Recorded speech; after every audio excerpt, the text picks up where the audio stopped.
fights with the millions. It's that world heavyweight flow. Championship belt wrapped around my waist, yo. I got that Ric Flair figure flow. Slam you on the pavement, that's why they call me Street Pro. Create heat on beat flow. Like Jordan after the second time he three-peated, folks. Get ready, set, let's go. Fight toe to toe, release the flow created by this mic pro. Lights, camera, get low. Action packed, back to back. In fact, this monster will grow. Y'all better let him know. Man with the master plan, and you have no need to know. Hard like winter cold. Bust these fools, anything less than killing whack rappers is a crime. I stay trying to get mine. Stacking value, packing venues, winning over time. Ain't no fine timeline. Open your eyes, you're looking for the best, and this is what you find. Game is only for the bold. You came prepared, now get ready for the show. Introducing from parts unknown, your UFC and combat sports insider, Clever D, the Combat G, and the sports professor.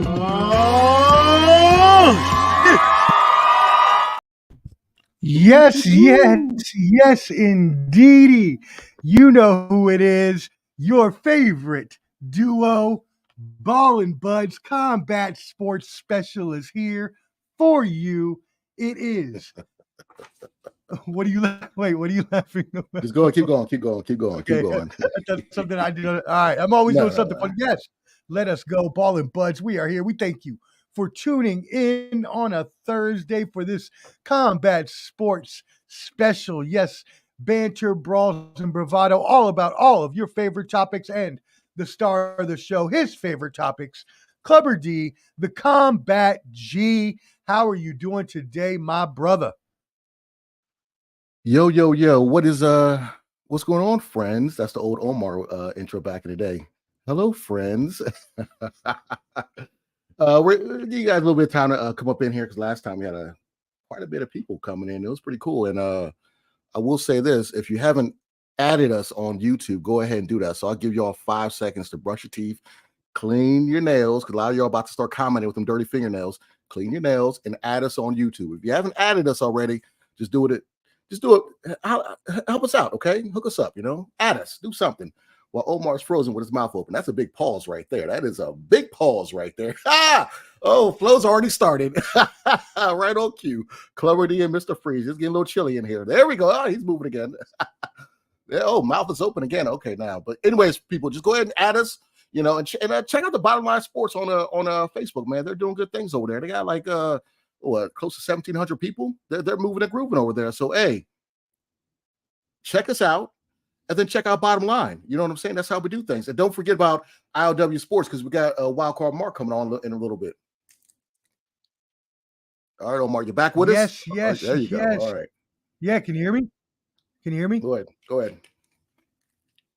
Oh, okay. What? Yes, indeed. That's exactly what he is saying. So we again welcome you to Ballin' Buds. We are here, as you know, Mr. Freeze. I'm here as well, a.k.a. the sports professor, Omar Fonseca, even though I'm in the basement right next to the internet, so I don't understand how it could be any better. But, hey, technology is going to be what it's going to be. So everybody I told you about buying a laptop and buying a Slurpee at the same place. We talked about this, okay? We've been through this. My 7-Eleven laptop has never come in handy for me. You are right about that. And as you said today, yes, we have another special guest, third time in a row.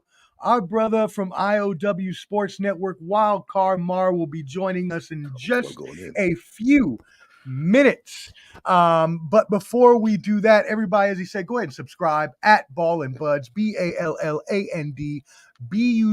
Go ahead. You're there right now. So you might as well go ahead and smash that subscribe button while you are there. That being said, Clever D. Yes, Wow. Before we even get into UFC 300 review, UFC 301 picks, the new boxing matches coming up, we have to talk about the breaking news from last night. Wowzers. Ryan Garcia, a report comes out that alleges him to be using the PED Ostarine. which is a muscle enhancing PED. It's two of them. Wow. Yeah. Okay. So what was the other one? So tell us that and tell us your first feelings on this.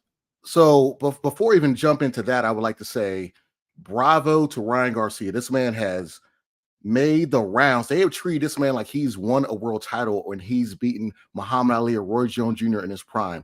It's so many people caping for these guys. It's ridiculous. Okay, I saw him with Trump. Cool. Build your brand. I saw him on a PBD podcast. Cool. Build your brand. And then Deion Sanders invites him in. I'm like, damn, what boxers have Deion Sanders ever invited?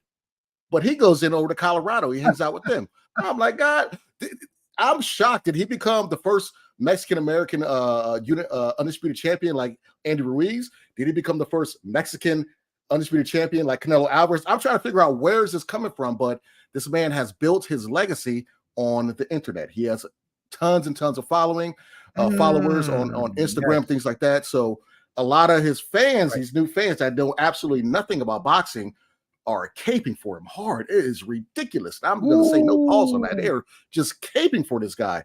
And Ryan Garcia, he's not a bad boxer, like I've already said. He just lacks discipline, and he's always had power. Now, I'm not going to get too much in the fight. We all know that. Before we can talk about the drugs, he cheated already. This man was 3.5 pounds overweight. That's you. For one, the title wasn't on line for him being overweight. Anyone that watches boxing or MMA or things of that nature, when it comes to, he's been on there twice. Calm down, Flo. When it comes to, I know who PBD. I watch his stuff sometimes. He ain't been on there that much. When it comes to being overweight, if you deplete yourself and you are contractually, I can't say the word right now.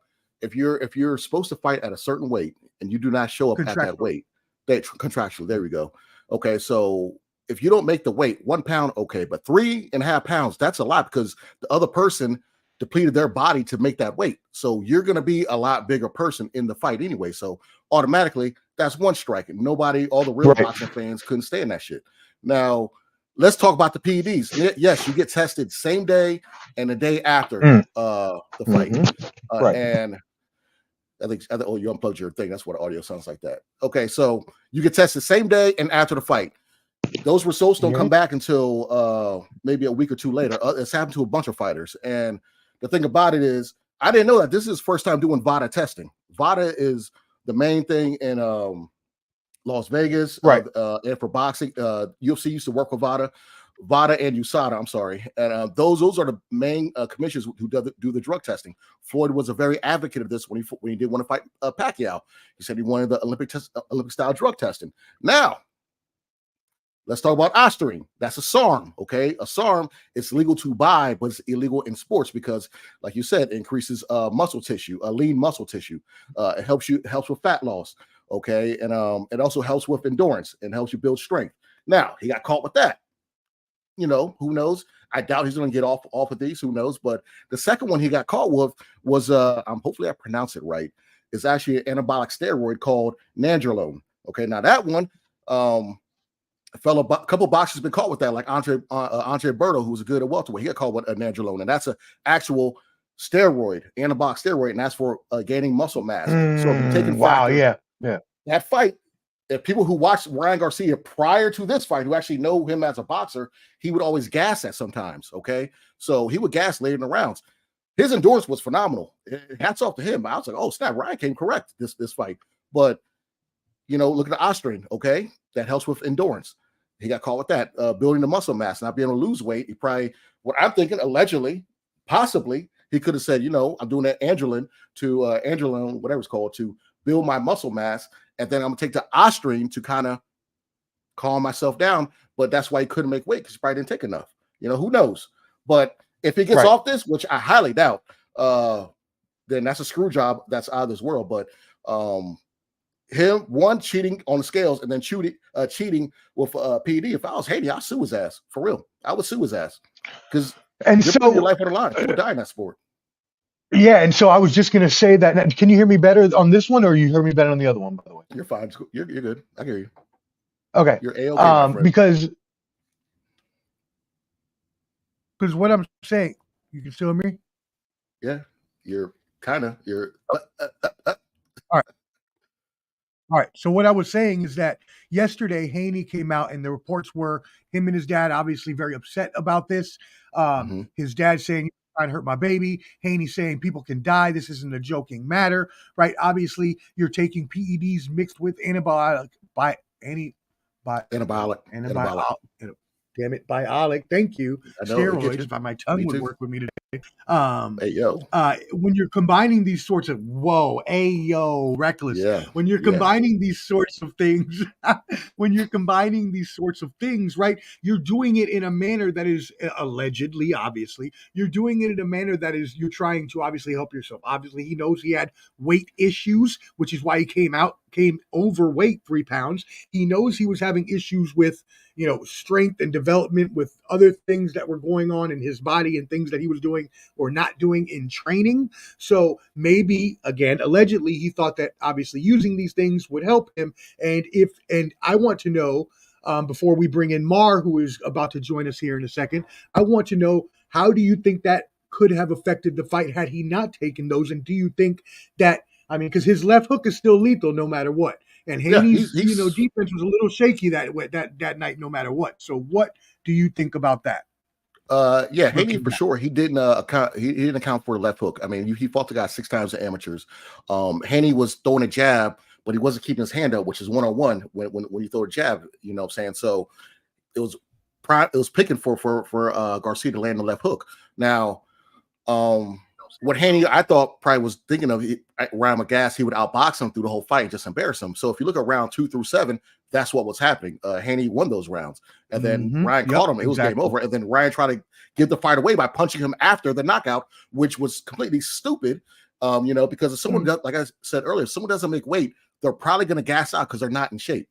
And the fact that Ryan stated he was on it was weird, but this is the second fight in a row that he did not make weight. He did not make weight his last fight against I think it was Oscar Durante. Yeah, he just fought this past week. Oscar Durante, yep. He just fought him. He was 3 pounds overweight in that fight. So that's a problem.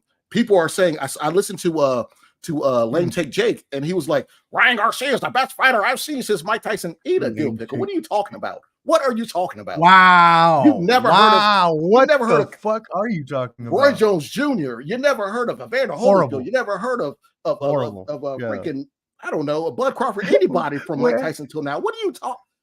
That's why these new boxer fans like, bro, you gotta this right here is a smartphone, okay? If you can see my thing. It's a smartphone, okay? It's an encyclopedia of everything. Do your research. Come on, people. God dang.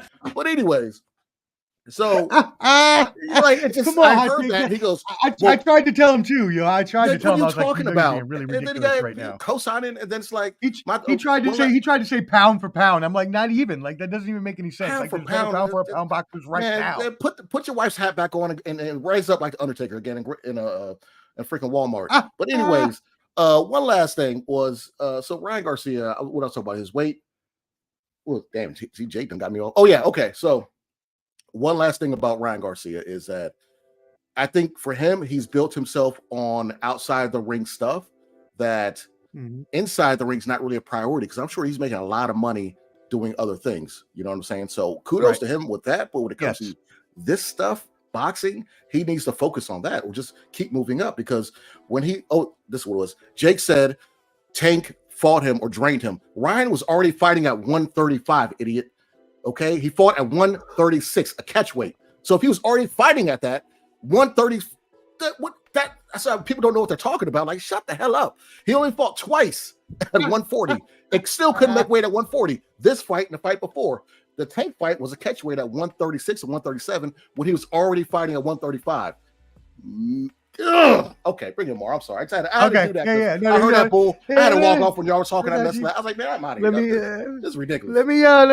Let me step in and give you a rest for a second, my brother. Take a drink. You rested. I know. I take Jake. His horrible takes get us hot all the time. And yes, you're right. Ryan Garcia has relied a lot on his social media following to get him to where he is. Yes, he has a lethal left hook, and yes, he could have still possibly won the fight. But obviously, allegedly, anytime you take these things, they are going to help you in the sport of boxing. That being said, another person. Caping comment number 2. That being said, another person get out of here. who has an amazing social media following, an amazing game because he is everywhere on every show, doing everything, blessing us with his time. You check him out on IOW Sports Network. It is our friend of the show, Wild Card Mar. There he is. Man, what's happening, fellas? I appreciate you inviting me to the show, man. I love what y'all doing. Man, Clubber D, my man O, what's happening? What's happening, man? Hey, my brother. My bad I kept you in the waiting room for so long. I apologize. Now you good. I was enjoying Clubber, just you know, had to let off some steam because I think we've all been there when Jake says some dumb my God. and it kind of boils your blood just a tad bit, so you gotta release. I understand. I had to log off. Said, boop, can't listen to me. I'll catch y'all next week. This is some bullshit. I can't. This is some straight bullshit. Like, yeah, leave. So here's my take. Yeah, no, I don't blame him. So here's my take on Ryan Garcia. So I got two things on it. All right, one, I do think I'm 100% with Clubber. I think Ryan is lazy, but he's knowing how to play the game on to get followers. And how to get his name recognized. Right. Now, when he actually puts in effort, I think he could be a solid, damn good boxer if he actually gave a damn. Because he admitted he was doing a lot of heavy drinking during the lead up to the fight. He's been doing nothing but tequila ever since. So, he's showing tendencies of, hey, man, let me get my fame from boxing.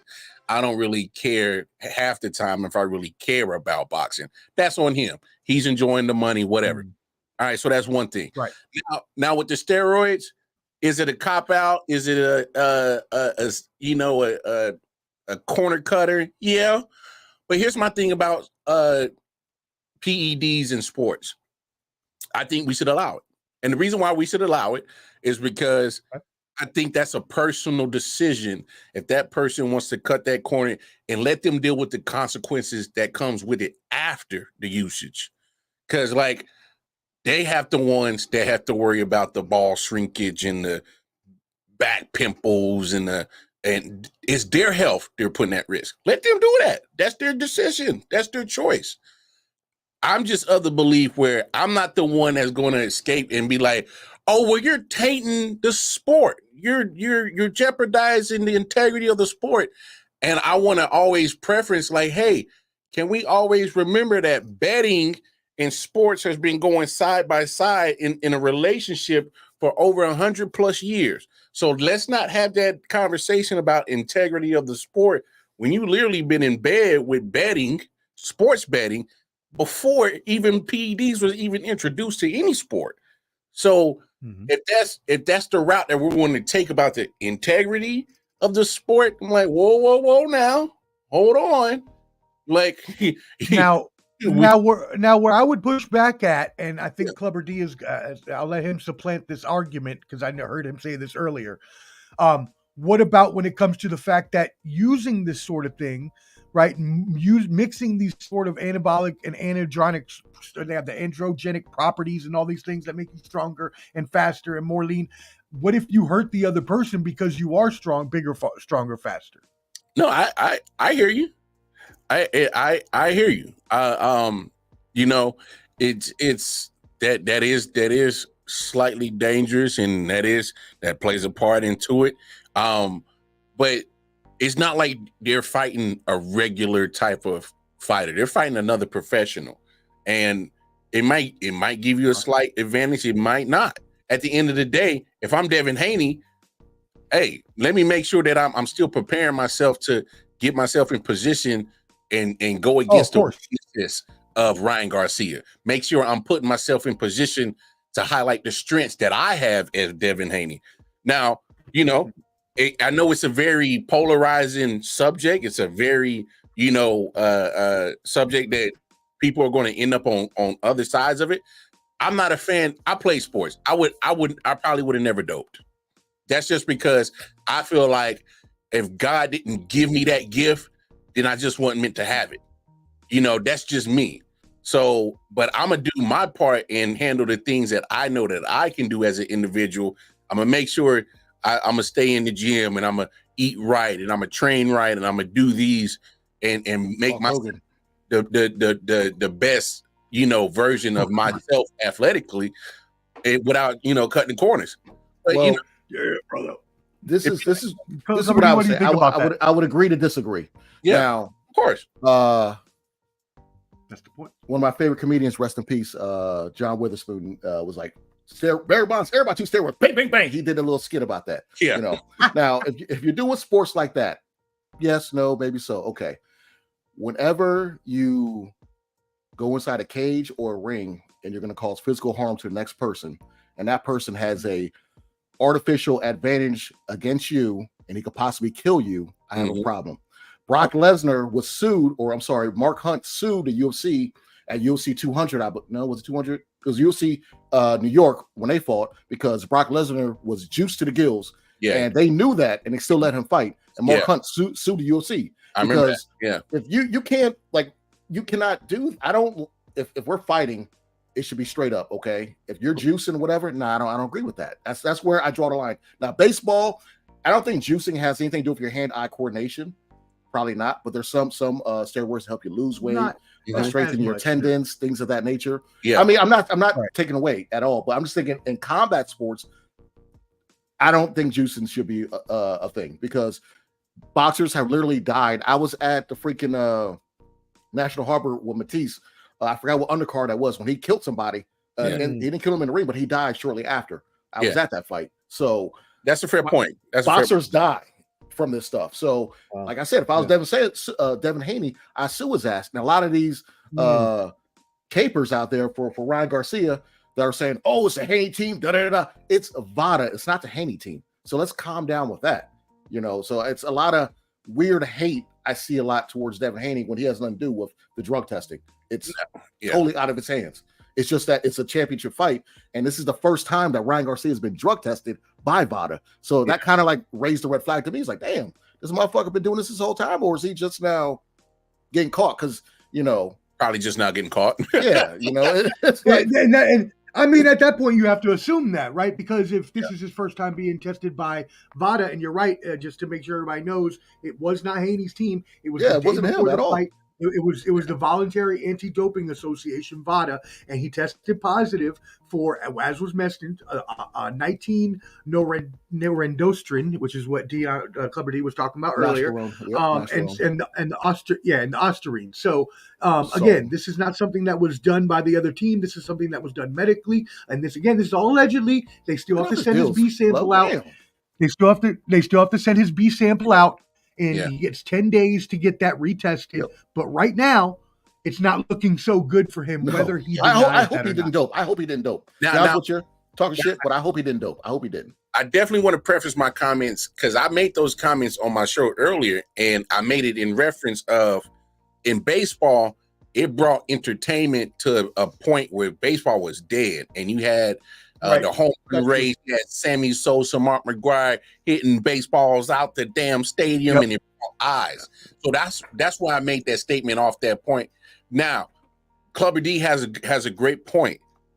Now, when it comes to combat sport, I don't, trust me, I am not a fan of anybody perishing because of a sport. It should never happen. So I'm with you on that. And that's why I want to preference the remarks that I made were based off of the fact that if it brings in entertainment, because that's what these sports are supposed to do. They're supposed to. That's true. That's true. So if it's in the matter of entertaining your masses that are consuming your content, hey man, have at it. Because I don't. My argument has always been, don't talk about you're shaming or you're messing with the integrity or the purist of the sport. When I'm like, no, we can't even have even a thought process of every sport that we watch. Even tonight, basketball's going right now. Are you going to tell me that nobody's thinking at all? Nobody's shaving points? Is thinking. Like, there's always, every time I turn on any sporting event, I always have a thought. Who's mailing it in to shave points? Mm-hmm. Who's doing this to make sure that we make sure that we hit the under or the over, or what I'm saying? It's funny you bring that up, because I didn't realize this till later. I saw someone commented last night when I posted it, the homie Josh. But Ryan Garcia bet on himself at 112 million, which is perfectly fine. I don't care about that. But if you knowingly or not knowingly did something illegal to get that win, you can't get the money back. But if I lost money, he got to see me. You know what I'm saying? Bro. Hey, I live in a two-way state. He gonna have to see me. I'm sorry, bro. He gonna have to see me. I completely agree. No, yeah, I completely agree. And making money off of it too, if you are actually ban this guy, man. Ban him. What is going on? And again, Flo, just get off. You are such. God. You are such. I mean, I'm a LeBron hater. Cowboy. That's the Cowboy fan type stuff. That's Cowboy fan stuff. And again, everybody, this is all allegedly. Again, it was VADA and WADA, and again, WADA tested the Osterine. Yeah. Now I will say, as you all were arguing the baseball versus combat sports, I will say that's where I split the line. Right, something this Osterine, which to let everybody know the exact definition, it's used to aid performance by helping athletes build muscle mass and enhance the rate of fat loss, increase stamina and recovery ability. As Clubber D had said earlier, I just wanted to mention it again. One thing, Omar.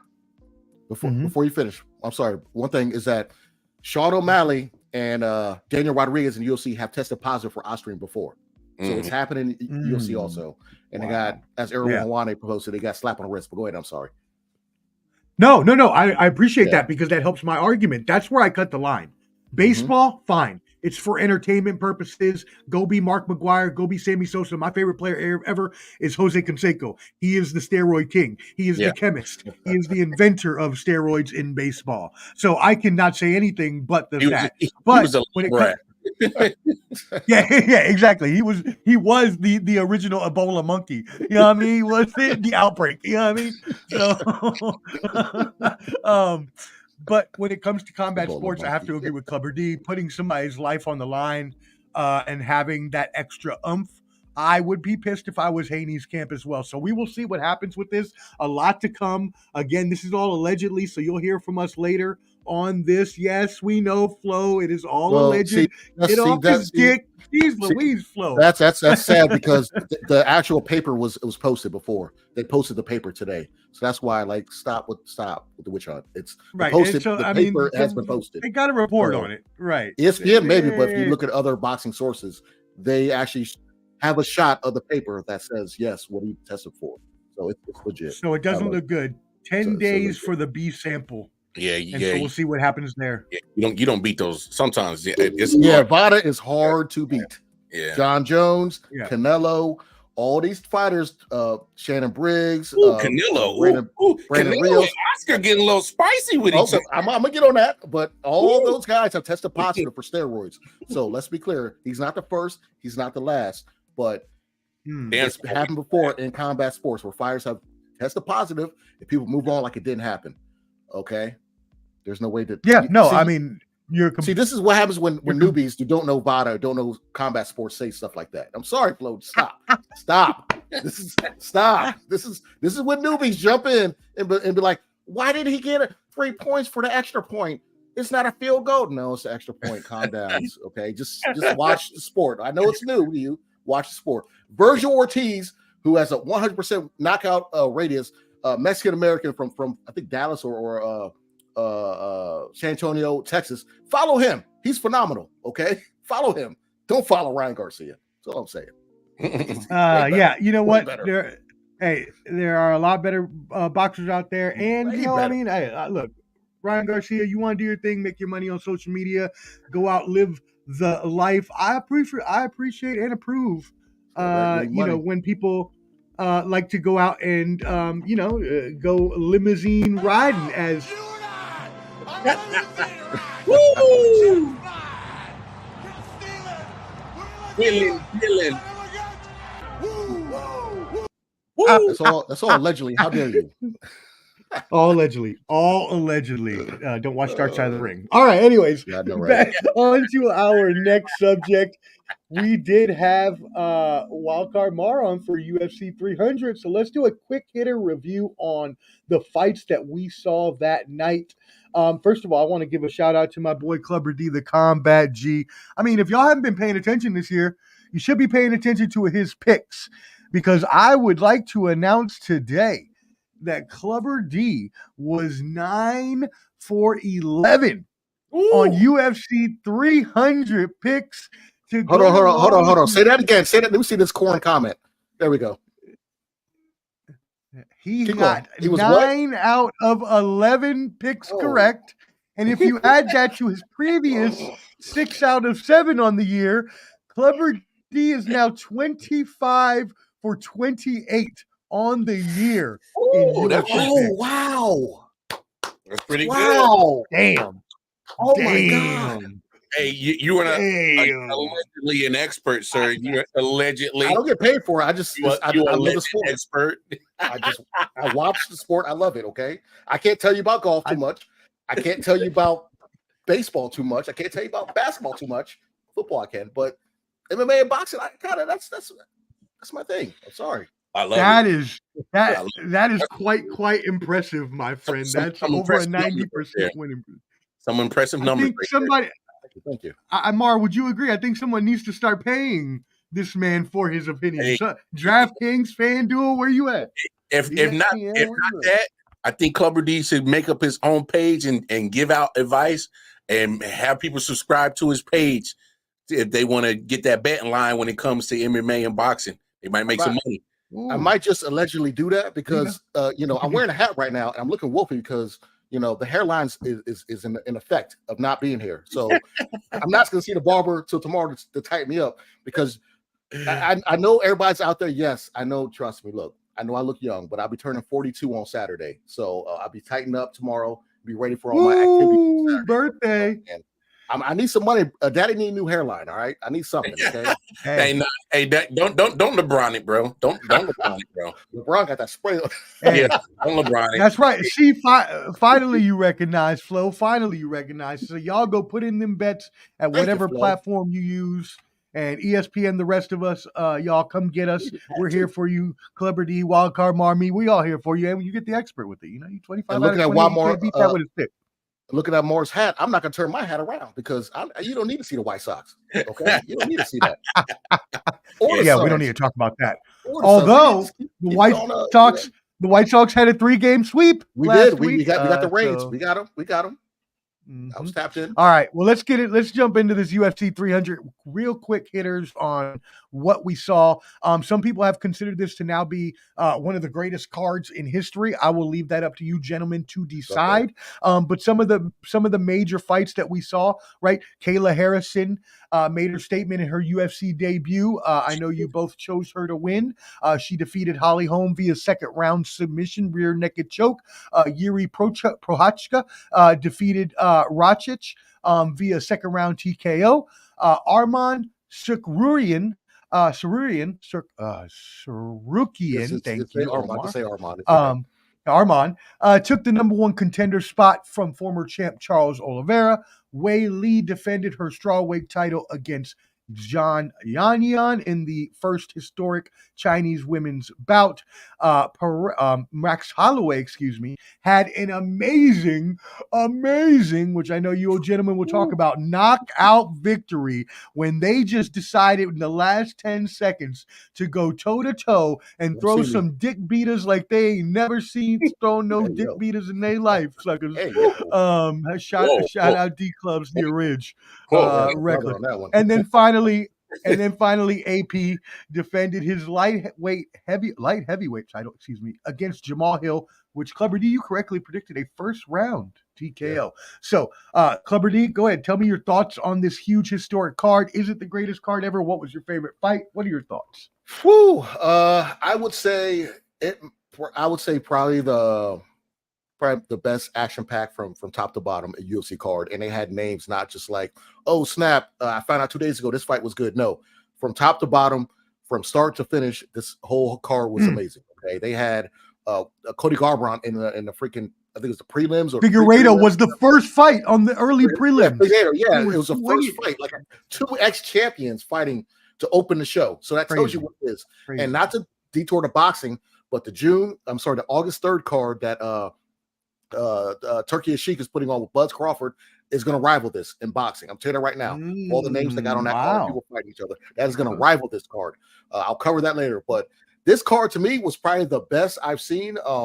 Only problem I had was that I had Charles Oliveira winning, and Armand was out. I'm sorry what anyone says. If you watch that video, Armand was out on that guillotine, and then he came back and got out the hold. You look at his arm, look at his body. He was out, and then he woke back up, and then he won the fight. So I'm a little mad at that. I should have been 10-11. But besides that, card was phenomenal. I would say for me, besides the main event, which I knew was Kayla Harrison, because she's a ball of muscle. Like, she got down to, was it 135 or 125? It was 135. Mm-hmm. And she's usually fights at 125. And for her to lose that weight, and reportedly she put on another 20 pounds day of to replenish. I was shocked that she even made weight. I was shocked that I had her winning, but I was shocked that she dominated the way she did against Holly Holm. And Holly Holm should, she's around my age. It's time to just come on over it. Come on over. Ooh, might be time to. Might be time to hang him up. You're shopping. Come on over. Okay, sit your old ass down. And so, I mean, as you mentioned, it was historic because there were 12 current or former champions on the card. Before we go to Mar, I want to know your thoughts on that Holloway Gaethje ending. Woo. Oh, you going to club? You hear me? Yeah, we hear you. Oh, yeah. I was talking to you, Clever. What were your thoughts on that? Oh, Clever, I thought you said Mar. I thought, my bad. I totally forgot. Oh, I thought you said Mar. My bad. Okay. Holloway. That is the epitome of those two type of fighters. Okay, and that's what the UFC was started on. Okay, the UFC started with Royce Gracie, Frank Shamrock, Tank Abbott, and all those when it was like not many rules, but then it got to more structured rules. But then later, no one cared about UFC, and the most pivotal fight in UFC history was the finale of the Ultimate Fighter show with Forrest Griffin and Stephan Bonner, rest in peace, where people tuned in and the ratings skyrocketed from first round to the third round. Okay, so you heard it too. Thank you, Flo. I said before we go to Mar, Clubber, Okay. What are your thoughts on the Holloway Gaethje ending? That's what I said. I got you. But from that fight, that was the basis of the new age UFC fans, where stand and bang. So that to me was a homage to how the UFC got to where it is now, with them two saying 10 seconds left, let's do this. Hands to face. Let's see who stays up the whole time. So I would say, yeah, that's Mar, what did you think about that ending? Man, bruh. That was straight up like, hey man, no running, no hiding, knuckle up. Like my man Max said, nah, Justin, right here. He was winning the fight. Right here. Thank you. He was winning. He could have lost everything just in that last 10 seconds. Yeah, trust me, Justin Gaethje definitely could have got him. But I will say this. I think it was either round 1 or 2 when right at the end of that round where Gaethje got caught in the lip, in the nose by Holloway, and kind of busted him up. And I was like, oh, that turned the fight around. And it kind of, because I thought Gaethje was going to win it, but because I'm like, man, Holloway kind of been in a lot of wars like this before, and maybe he wear it down. Nah, man, that was just the ultimate. Man, I can't even lie. I wish that would have had more implications on the fight than just the BMF title. I enjoy the BMF title. I get it why they got it, but I definitely would have preferred it if one of the weight class belts was on it. On that type of fight right there, where you just got guys literally standing in the ring and saying, "No, don't run, motherfucker, bring your ass right here, let's go." And they threw them hands, and Gaethje got caught at the last second before the bell went to 0. And damn, that's crazy. So yeah, that's probably. I will say this. That's probably one of the craziest metaverse. That melatonin. Oh yeah, put him straight to sleep. Like it was so fired that, hey man, Pat McAfee had to bring him on Monday to talk about it 2 days later about how dope that knockout was. Like that went viral for a whole week. So yeah, man, that definitely stole the show. The main And event. what are your thoughts on it being the greatest card of all time? Or yeah, what was your thoughts on the main event? Was that your favorite fight? Well, no, honestly, I think the as in the greatest card. I mean, you can make your debates about it. You could you know, have valid points that from pound for pound, from fight to fight, it can measure up to a lot of top cards that UFC has put on. You could definitely make that case. But you know, to me, that's almost like a very objective debate on how you feel about it. You know, almost to the LeBron Jordan GOAT debate. I mean, Lord have mercy, those. Whew. Yeah, it's very objective. So you know, I would never be mad if they said that was probably the best card that UFC's put on. I was entertained. So that's all that matters. So, you know, that's definitely objective. It's definitely in the conversation for sure. If you could say of best cards that UFC has put on. Now in the main event, AP, I knew he was going to win that fight because my man that he was taking on was a little bit too overconfident. I thought he was, you know, kind of looking past his opponent and like he already had the fight in bag. And I'm like, they got real power. Then my man hit him with.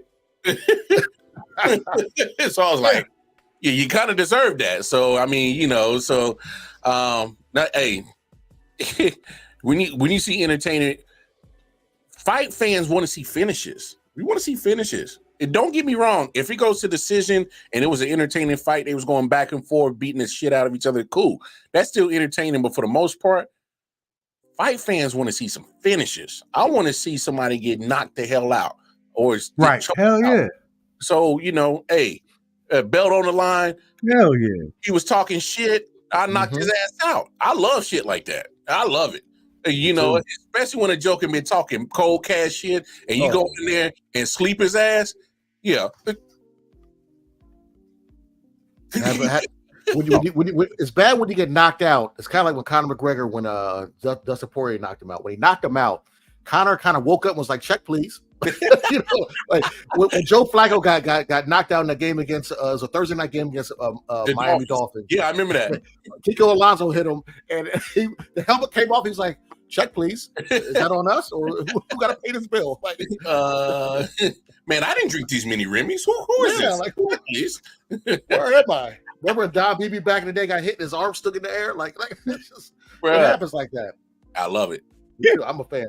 Well, hey, where was Conor at? Where was your favorite saying about where Conor ended up? Oh, he's a slumber party. He's on the slumber party. On the sectional. On the sectional. Just he was on the sectional. Yeah, he was on sectional with him, Nate Robinson. Who else was there? Ben Askren at the time. I forgot about Nate Robinson. Ben Askren got on there twice with Jake Paul, and he got on there with Jorge Masvidal. So you know, he just said, "I want to come back to this slumber party."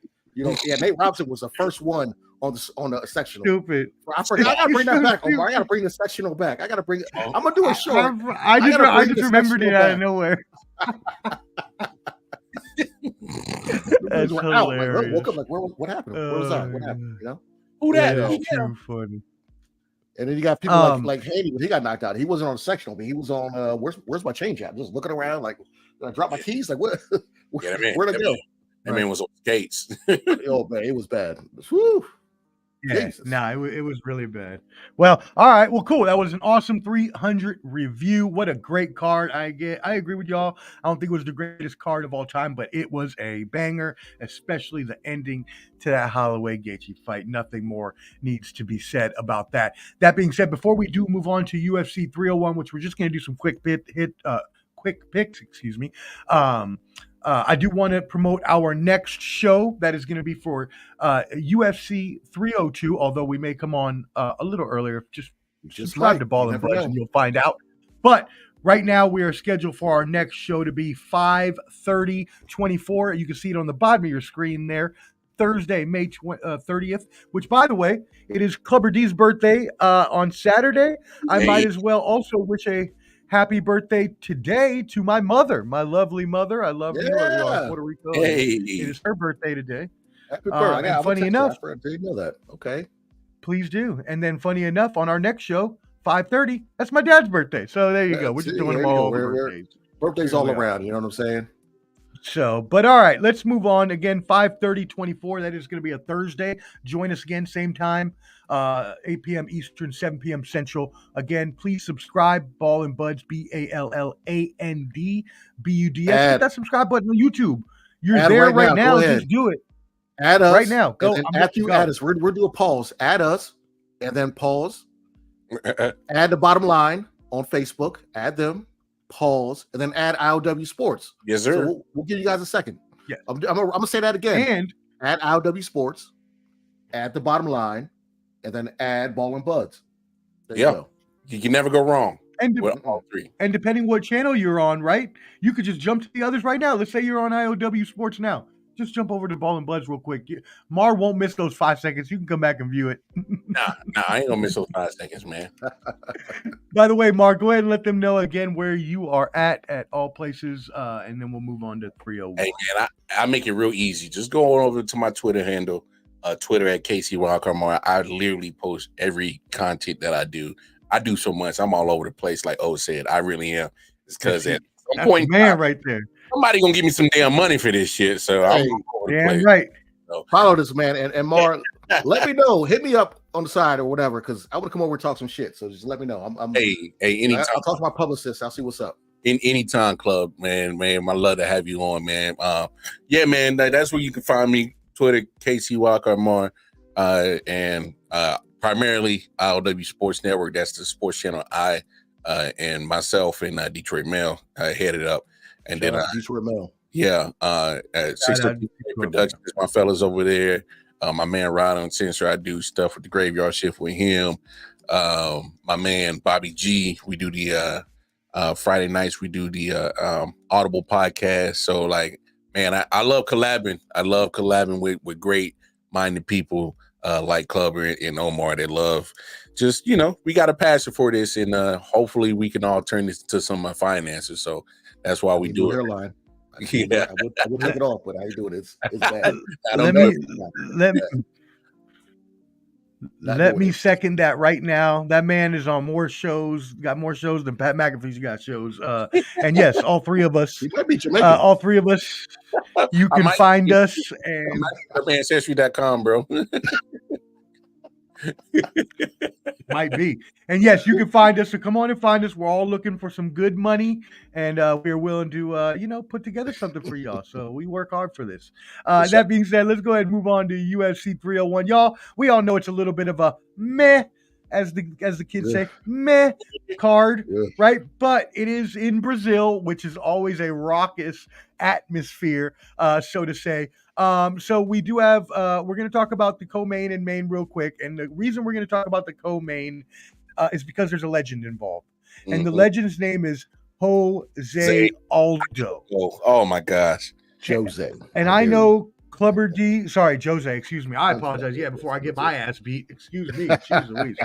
I'm completely wrong for that. Back from retirement, but he did have 3 boxing matches in the meantime. I know Clubber D loves Jose Aldo, so we'll see what happens here. But he's going up against Jonathan Martinez, who's on a 6-fight winning streak dating back to 2021. So, gentlemen, start with Clubber D. Obviously, what do you all think about the Aldo versus Martinez co-main event?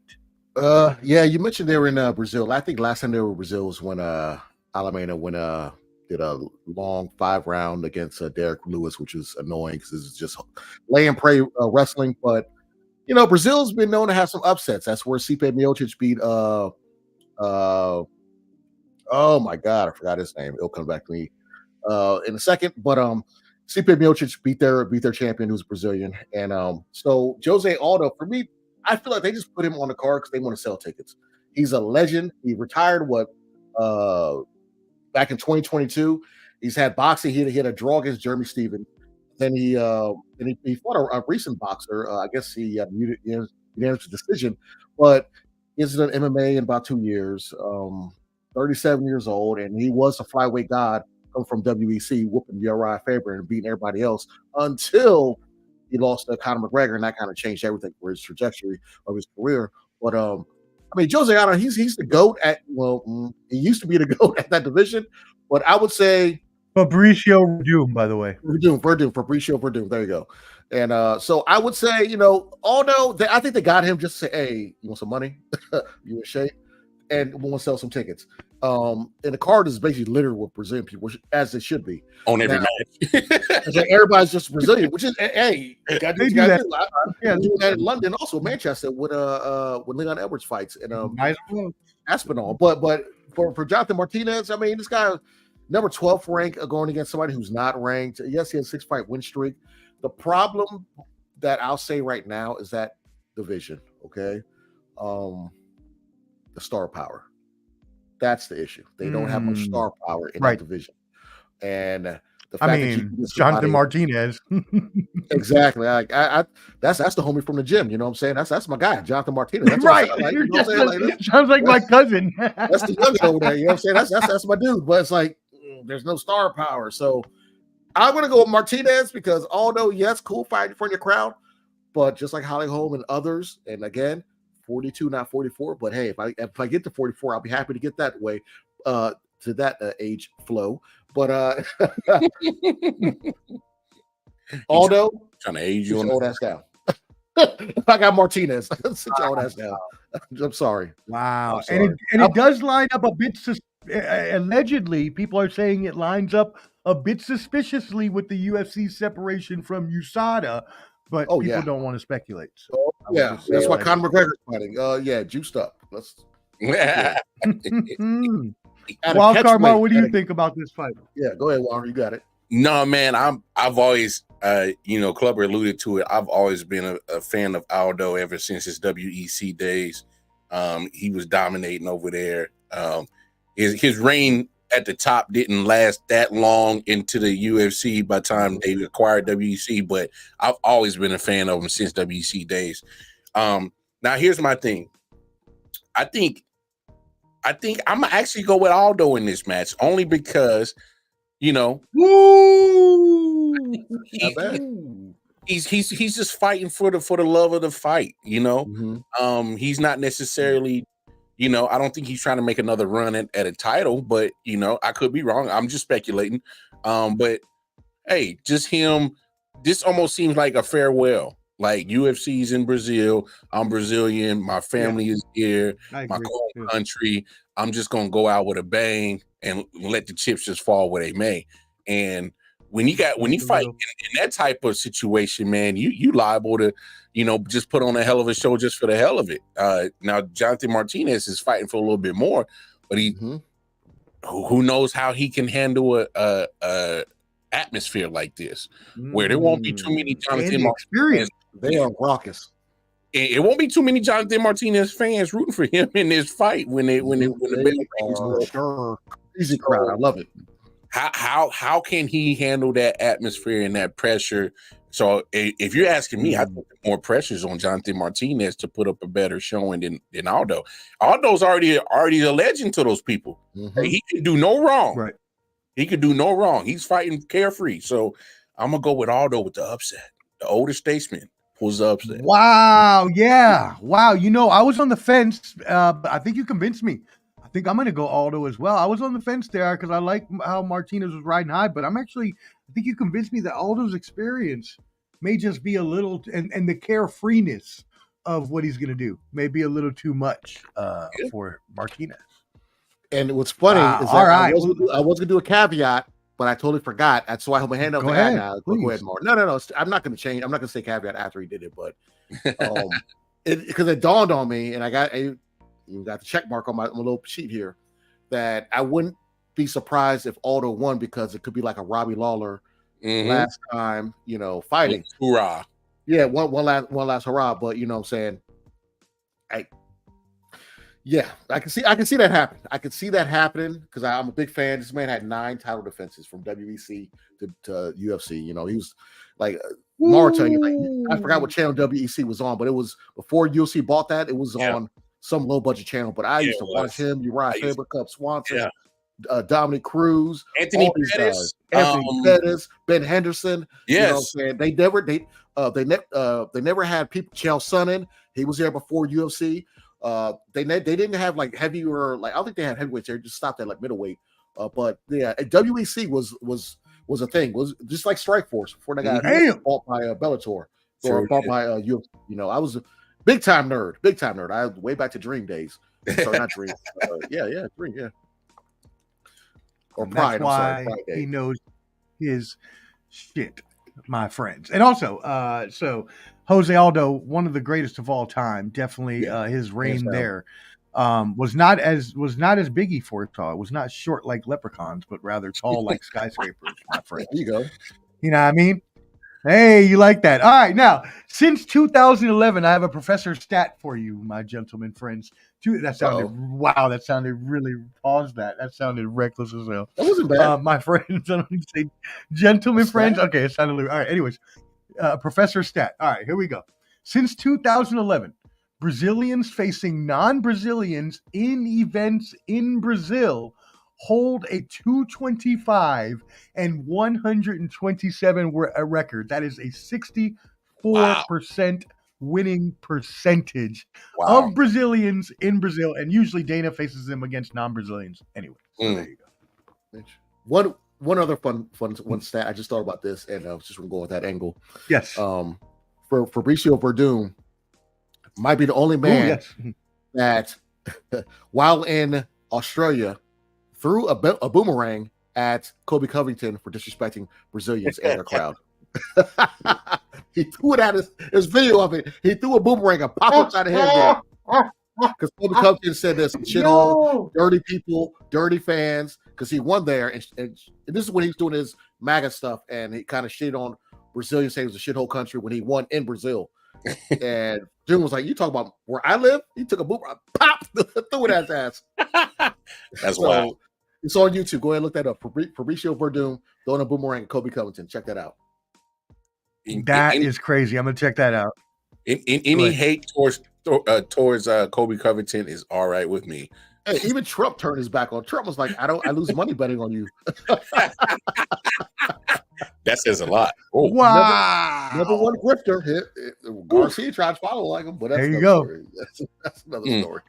Wow. And the accuracy you have to hit somebody with a boomerang anyways from that far away. They were pretty close. Impressive. They were pretty close. He just chucked it down. Verdum's like 6'5". That's still funny. Kobe's like short. So he's like, whoop, threw it at his ass. Hey, Mara, I know you do need to get out of here soon. So whenever you want to hop off, you're more than welcome to, but we would love to keep you on as long as you want. Please let me know. I'm actually head out right now. I just, I appreciate y'all. Well, go ahead and plug your stuff again for us, brother. Yeah, plug it, please. Oh, no doubt. But before we do, man, I always love what y'all do, Clubber D and Omar, man. I've been, behind the scenes, just watching y'all content for a few months now, because I'm like, I love what they talk about, especially, because you guys keep me back into the MMA game, because I've been a big MMA nerd. I kind of fell off a little bit, but then just listening to YouTube, it kind of, my love for MMA and boxing. I wish boxing get it together. All right, get it together, boxing, because it's coming. Yeah, it's coming back. It's coming back. But we need to get back to that place where we was getting all the dream fights that we want. But man, always appreciate y'all. Hey, like I said earlier, go on over to KC Wildcard Mar on the Twitter. I literally post every last thing that I do just to make it easier for you guys, because if I spill out everything that I do, I will be here for another 30 minutes. So just going over to Twitter, man. Just going over to Twitter. Hey, Clubber D, Omar, my brothers. I appreciate y'all, man. Hey, my brother. Appreciate you, brother. Thank you so much. We appreciate you, brother. Thank you so much for blessing the show. We wish you the best. Go check out Wildcard Mar. He's actually getting on another show now. Like I said, more shows than Pat McAfee. We love you, brother. Go check out IOW Sports. Thank you, Wildcard Mar, brother. Hey, I am Jamaican. All right, fellas. Cool running. That's the man right there. Shout out to Wildcard Mar, man. That's a great dude, man. You need people in life like him, me, Omar, Flo, Canteen. I'll be nice. Say hot take Jake. You need people you need good people in your life. Maybe right? Maybe not Jake. Just saying. Maybe not Jake. Jake's, maybe not Jake. Because Jake is a joke, just like this main event that we have going on. I'm just joking, Jake. I'm just joking. I love you. But I think that I think I know what Wildcard Mark's prediction would be anyway, so we'll get to that in a second. But let's just get into this real quick. So UFC 301, obviously, it's a bit early to declare the flyweight division cleaned out because the flyweight has been in a state of disarray since Mighty Mouse Demetrius Johnson left when he defended the title 11 times from 2012 to 2017. Since then, no fighter has successfully defended their title more than twice. So this has the champion now, Alexander Pantoja, who has a 2-fight winning streak as a champion, and also has multiple former wins over Brandon Moreno, former champion, and multiple-time challenger Brandon Royval that we saw a few UFCs ago. That being said, he is going against an up-and-comer, Steve Usyk, who is only 3-0 in the UFC, but is an impressive run after a second-round knockout of number 11th ranked contender Matt Snell back in March. Yet, he has not had any time in the championship rounds. Clubber D, obviously you are the expert here. I'm going to let you get to the analysis, but my question to start us off is this too much too soon for this guy? I mean, he's 12-1. He's at a 10-fight win streak, only 2 knockouts and 6 submissions. 4th fight in the UFC, 3-0 in the UFC. I believe he's ranked 10th in the UFC. You're going against the champion. So that tells you what I just mentioned earlier about the flyweight division. Okay. The champion fighting someone ranked 10th. The champion fighting someone ranked 10th. All right, there you go. Makes no sense. Alexander Pantoja, he's Brazilian. You want to put on a card for the Brazilian fans. That's a market for them. A lot of ex-champions and fighters are Brazilian. I think, like Mara said, and myself and Mark said, that they are putting this on for the Brazilian crowd. I think Pantoja is gonna make an example of him. I do not see it going. No, you know what? I'll say maybe a round 4 stoppage for Pantoja. If it goes 5 rounds, it'll be a 5-round ass whooping. I think he's going to embarrass this kid. Okay. Wow. There's going to be no club banger. You know, I could, if I'm wrong, you know what? I will take a. No, I'm not going to say what I'm going to do because it probably won't happen. No, but that's why I will take a shot of V8 on here. Okay. If Steve, I'm calling by his first name like I know him. If you win, if you beat Pantoja, okay, I will take a shot of V8, which I hate. Okay, I will take a shot of that on here live the next show. But Pantoja is going to win probably 4th round. It's a knockout early, but I'm saying 4th round stoppage. If it goes 5 rounds, it's going to be an ass whooping. You have a decision. There you go. Yeah, I mean, and this is kind of why I was saying, I mean, that I was like, Mar, I know you got to go. You can stay for the main event if you want, but I kind of know who he was going to pick too anyways, because it seems like if you're picking anything other than Pantoja, who is the negative 200 betting favorite, it's pretty significant. All right.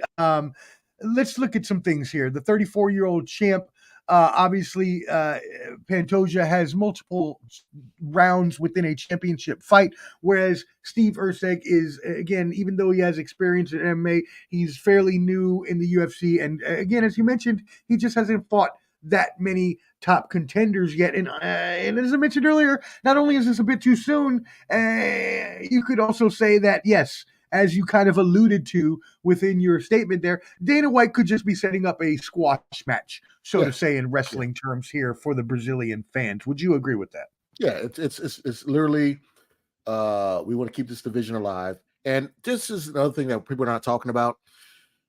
This is the 2nd time this has happened for me.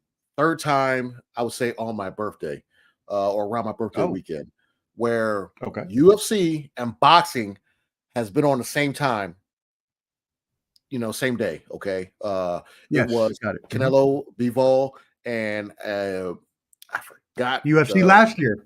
Yep. It was when Michael Chandler kicked Tony Ferguson, that pay-per-view event. And then that was a couple years ago.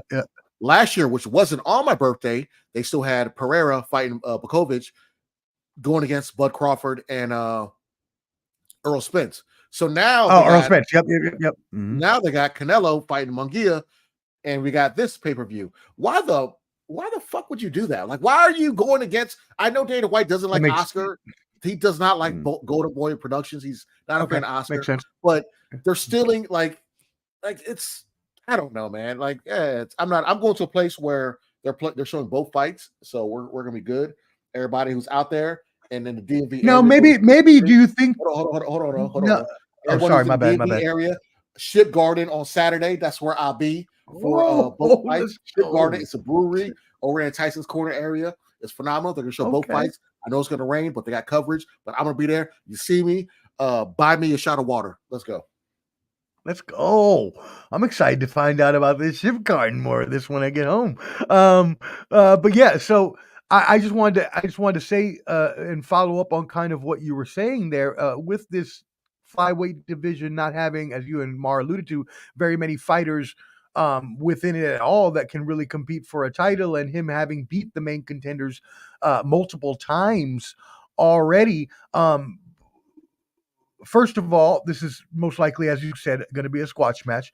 But if we don't see an upset, which is part A of my question, which is, would this be a bigger upset than any other upset we've seen, like Matt Serra knocking out GSP or Holly Holmes over Rousey? Would this be that magnitude of upset? And even if that doesn't happen, which we probably think it's not going to happen, where do they go from here in this flyweight division?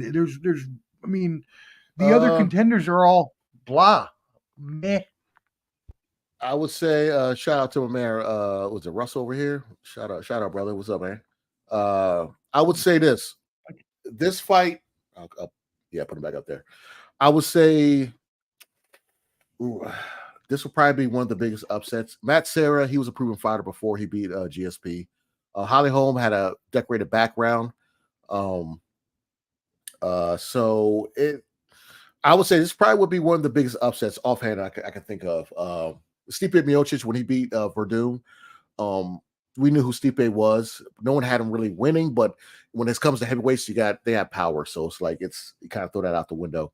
So I would say this would be a big, probably one of the top 3, not 5, but 3 upsets if this happens.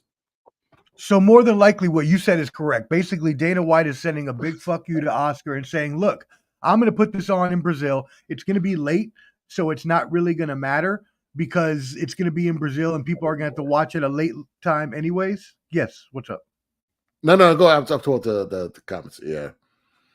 Russell, yeah. Wow. Reckless Russell. We appreciate you watching and being a fan. Reckless. I think he could just be throwing this out here, all Brazilian card squash match, something that maybe it wasn't going to make him a lot of money anyways, and throw it on at the same time as Oscar in the fight so he can have at least his hardcores and take them away from that. I think is kind of, I would agree with you there. Yeah. All right, word. It's one of squash matches, like you said. Yeah. All right, word. Yeah, I don't think we think anything other than that. So now, my friends, again, we got to rap about the White Sox. We got some wins, brother. We got some wins. Sorry.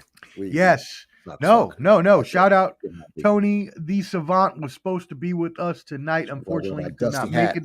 Had some things pop up. But don't worry, Tony, we will get you on in the future, my friend. And yes, the White Sox, both your teams, hey, could see a miraculous comeback, but more likely going to be worse than my 1962 Mets. And maybe as bad as those Suns collapsed. We'll talk about that here in a second. Jesus. But first, let's talk some boxing. And before we get into that again, y'all, thank you for tuning in. We really appreciate you. Clubber D, the Combat G, your UFC and combat sports MMA boxing insider, and yours truly, the sports professor. Again, smash that subscribe button on YouTube at Ball and Buds. BALLANDBUDS. Again, BALLANDBUDS. Subscribe at YouTube. Perfect. All right, next show, 5:30, 24 Thursday at 8 p.m. Eastern. Don't forget to join us then for UFC 302, and we'll talk all the boxing you can get there as well. Moving on now to a couple fights coming up. First, let's talk about the fight coming out May 11th in Perth, Australia. We have for the vacant IBF lightweight title, Vasiliy Lomachenko and George Kambosos Jr. So Lomachenko is 17-3, 11 KOs, coming off of, and I know you're going to touch on this, when he had to go back and fight for his country, right? He is from Ukraine. We all know the story about him giving up his time as a boxer to go back and fight for his country so valiantly as a hero for his country, and now trying to come back and regain that championship. Kambosos, 21-2 with 10 KOs, had gone on to win the championship, but then lost it to Devin Haney and could not win them back in the rematch. So now these two are fighting for the vacant IBF and IBO titles coming up again May 11th in Australia. So Lomachenko again has a chance to become the lightweight world champion. Kambosos has not fought since beating Maxie Hughes in July last year to win that IBO title. What are your thoughts on this fight, my friend? So they're fighting. They're fighting for the IBF vacant belt. Since Devin Haney has let go of all the belts at 135, so you got them fighting, and then you got Tank fighting Frank Martin in June for the WBA. Lomachenko versus George Kambosos. This is the last stand for both of them. Okay, Lomo, a lot of people think he won. A lot of people, I'm about to block Russell. You shut the hell up. Damn, shut up. But so Lomo. Everyone thinks, a lot of people think he beat Haney, which it was a close fight. I think if he fought more in the 12th round, he would have won that fight, but he kind of laid back a little bit. And then after that, Haney won the fight. But anyway, George Kambosos, he's the one who lost his belts to Haney and then lost the rematch to Haney. He fought one time since, and now he's trying to regain a belt at 135. So I personally think, with this fight being in Australia, I want to lean towards Kambosos, but I think Lomachenko is going to put a clinic on. I think it's going to be old Lomo in this. I honestly think that Lomo is going to be he's going to break him down surgically, and it's going to be one of those typical Lomachenko fights where Kambosos might go down once or twice, maybe 3 times throughout the 12 rounds, but Lomachenko is going to win in the majority of the decision. So I got Lomo in this fight. All right. Yeah. No, I mean, I can't disagree with you at all. I have to go with obviously your expert opinion, but I think that Lomachenko is going to be hungry. And again, after all his time off and Kambosos going out and losing that title, I think he's going to be hungry to want it back. So I completely agree with you. Awesome. Well, just in case we do not make it back, and again, our next show right now is scheduled for May 30th, Thursday at 8 p.m. Eastern, but that could change, y'all. So make sure you stay subscribed to Ball and Buds on YouTube, and you'll find out when we post new shows, or even, on Twitter. But that being said, in case we do not have a show before then, let's go ahead and briefly touch on the May 18th fight in Saudi Arabia, where we will see the undisputed heavyweight championship up for grabs. And so in this fight, and again, you're not going to make your pick. You're going to do a short later, a club banger short later for the fans. Yeah, it might be a show. You never know. But for now, we just want to, and there may be a show, you never know. But for now, we just want to touch on it briefly because obviously this fight has been off and on, right? Injuries, delays. Is it going to happen? Is it not going to happen? We really want to see the first undisputed heavyweight champion in a generation. We haven't seen one since Lennox Lewis back from November 1999 to April 2000. So they are set to fight again after Tyson Fury previously pulled out for his eye cut in sparring back in February. Regardless of what happens, there is a rematch clause. But Fury did lose to the just startup, and again, lose in air quotes, Francis Ngannou, because maybe he didn't take it as seriously. But that looks even worse after Anthony Joshua beat Francis Ngannou. Meanwhile, Usyk hasn't fought since defending his titles against Dubois last summer in controversial fashion, which we actually saw and talked about together on a low blow. That appeal was dismissed. What are your thoughts? Brief introductory thoughts on this heavyweight fight. Do we actually see it? I see this fight, I think Fury's going to come in with extra anger because you got to look at it like this. They were supposed to fight in December. That didn't happen because of the cut. They're supposed to fight, was it February, March, whatever. That didn't happen because of another cut that Fury had. And the fact that he had that cut, they had to push it back. What is his name? I keep Turki Al-Sheikh, the main guy in Saudi Arabia. He's basically like, if you lose, or if you don't lose, if you don't show up to the fight, we're taking 10 million from you for this card, for this gate right now. And Usyk, this guy missed the birth of his second or third child because he was in training camp for this. So it's one of those things where it's like, this fight has to happen on this date. Okay, I Tyson Fury, as much as I like the guy, he's probably the best pure boxer. Minus, you know what? Him and Usyk are probably the best pure boxers at heavyweight. Everyone's gonna be watching this thing, and it's gonna be Saudi Arabia showing at Las Vegas. No one cares about Vegas because we're all gonna tune in around 3 o'clock their time, our time, just to watch them fight. So it's gonna be a win for finally boxing. Because we got finally the two biggest and baddest fighting each other and no BSing like we're used to. I can't pick my winner right now, but I'm kind of team Usyk, because Fury doesn't like the shorter, and I'm saying that because I'm saying that with just keep in mind that he is 6'9", but the shorter 6'4", 6'3" type fighters, he doesn't do well with those. He got knocked down by Steve Cunningham, who's a glorified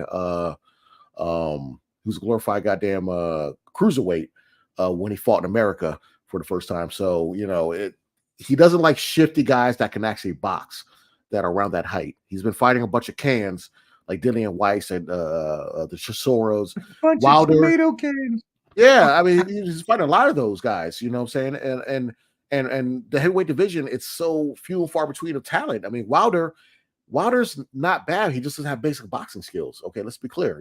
It's one of those things. I respect Wilder and he has great power, but when he fought Fury, I mean, Fury was like, okay, you're gonna come in 215 pounds. I'm coming in 390, 370, so he used his weight to advantage. And Wilder doesn't know how to throw a straight jab. So it's like one of those things. So it's I'm not gonna get my decision yet. I can't wait for the fight. How about that? No. That's good. Yeah. Go ahead and we're gonna get you cooking on a short for that. So everybody be looking out again on Ball and Bud. Subscribe at BALLAND BUDS for all of Clubber D's shorts. If you haven't seen the one of him swinging a golf club, somebody's took it. I still don't know who did it, but it's got over 2,500 views. So go ahead and check that out. I know who did it. Little sucker. Well, it's all been outed now. Yeah, all right, let's get into a quiggle.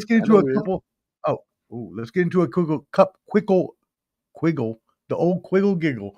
Giggle. Shout out the old Quiggle. Let's get into a couple quick hitters before we get to the main event.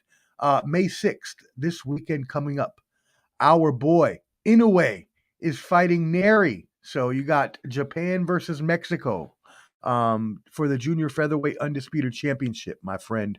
What is your club banger? Well, in a way, May 6th actually Monday, but we just lied today with that one. Yeah. I got the monster in a way. I got the monster in a way all day. Banger. Okay. I thought he's going. Yep. I got the monster in a way all day. Luis Nery, another person who's popped for steroids before. He's going across. I don't even know if they call it the pond, if it's the opposite way, but he's going to Japan and fight the monster. I don't know. Is it the pond? The pond's English. I don't know. What is that? The river? No, I think that's just us. Yeah, I don't know. Yeah, it's just the river, whatever. But he's going to get that ass whooped. He's going to get that ass whooped. Okay. In a way, is like I said, he's pound for pound. He's up there, top 5 right now. Will he move up and fight somebody in 130, 135? Highly doubt it. But he might do that. I just don't think it'll be good for him. I don't think he'll be as effective with that weight class. But yeah, he's gonna lose Nery. He's gamey. He's a game opponent, but he's ass whoop. He's gonna lose. I got in a way. Okay. Maybe round 6. We'll go round 6. Hey, and I mean, I can't even see anything different than that. I think that he's gonna whoop his ass as well. But while we're there, let's stay across the pond. Also, May 25th, which again, we may not come on before, but even if we do, we probably weren't going to talk about this fight. But it is important enough for people over the pond, especially, that may like these fighters a lot more. Josh Taylor is fighting Jack Cottrell for the junior welterweights. Catterall. Yeah, it's going to be a rematch. Sorry. Yeah, it was Josh Taylor. For folks who don't know, at 140, Josh Taylor was the undisputed champion. He had all the belts at 140, okay? He lost the belts. Teofimo Lopez beat him. And now he didn't. Teofimo Lopez didn't beat him for the belts, but he did beat him his last fight. When he fought Jack Catterall, it was they gave it to Josh Taylor, but it should have been Catterall. Should have won that fight.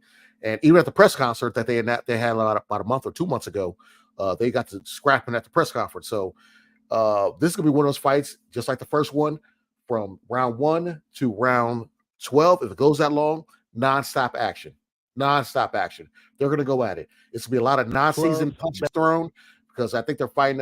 One's representing Ireland, the other one's representing who knows. I don't know. Who cares? But they're gonna go at it, and I love it. They are two good fighters. Catterall got a lot of Nazis in the hands, going to just, you know what I'm saying? Like, ain't no adobo, no toadies. Whoa! No, none of that. Ain't none of that going on. All right. It's gonna be a lot of salt, pepper. That's all they're gonna throw at each other. So I think it's gonna be a phenomenal fight, just like the first one. Bangers. For this, Bangers. I'm going Jack Catterall. He should have won the first fight. I'm going Catterall right this one. If you saw Josh Taylor's performance against Teofimo Lopez, his last outing, Catterall is gonna whoop that ass. I got Catterall all day. Ooh, heard it here first, and we ain't talking Jake. We are talking Club D with his club banger. Thank you for that. He has Catterall on the win there. All right. Well, moving into the main event for this weekend, Saturday night, Las Vegas. Yes, two. In the line of historic Mexicans, as we will briefly touch on as well, Canelo Alvarez, the super middleweight undisputed champion, who has been champion, as some sort of champion, somebody's champion for a long, long time now, is going up against a very exciting and younger fighter, not obviously as experienced, in Jaime Munguia. Now, as we talk about, before we actually get into the fight, and before Clubber D gets into his actual preview for it, I want him to touch on also, and I'm going to bring some of this up, but the history of Mexican fighting. So WBC President Mauricio Suleiman said that the fight between Alvarez and Munguia could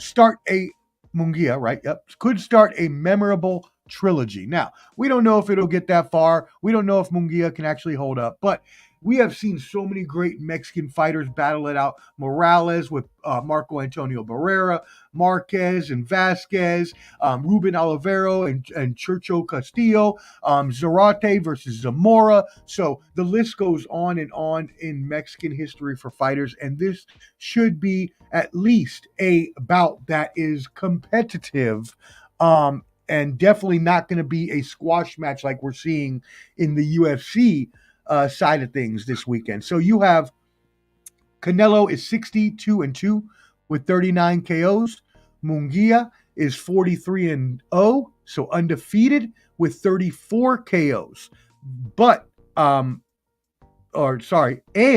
Munguia is 6 years younger and holds a significant height advantage, 4 inches, 6 foot to 5'8".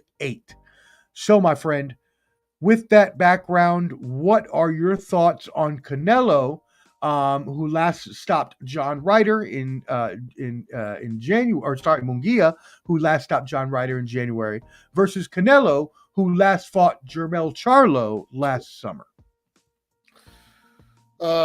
Before I jump into this, are we going to talk about the press conference now, or I'll do it after? Yeah, I was going to do a fan question on that. There's actually a fan question, so we can talk about it now. But yeah, there's a fan question that came in about the press conference that happened yesterday. We got it late last night in the inbox, and they basically wanted to ask you, we had Oscar De La Hoya accusing Canelo, or saying that he made Canelo, while Canelo is yelling back in a very boisterous manner at this press conference, where he's calling him all sorts of names in Spanish that you should not teach your children. Let me let you know, and saying that he steals from his fighters. Oh, he called him worse than cabron. I know, but I was about to say, I would say I know the other. He said some other ones in there that were really bad. What do you say about this?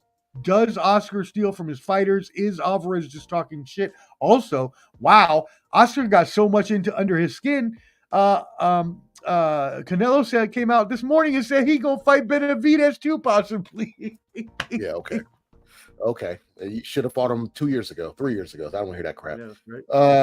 Yeah, right. Oscar. So Canelo, people who don't know, Oscar and Canelo have been beefing for a long time, ever since he left Golden Boy and has been on his own with his own, and he's fought a little PPC also. But I would say they've been throwing darts at each other, and Oscar's had enough. Oscar basically says, I have my young fighter who's gonna dethrone you. And I think the thing that got under Canelo's skin was when Oscar did a statement and said that when Canelo tested positive for steroids against Triple G, Jaime Munguia at age 21 was ready to step up and take that fight against Triple G.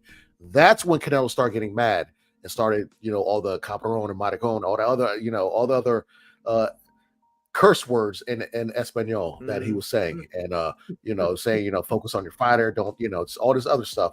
And it's one of those things where they just don't like each other. Like, Oscar's been kind of quiet per se, but now that he has his fighter, he's like, no, all bets are off. I'm gonna talk shit. This is my guy. He's gonna fuck you up. Right. That's basically what I was saying. And I was moving forward with this.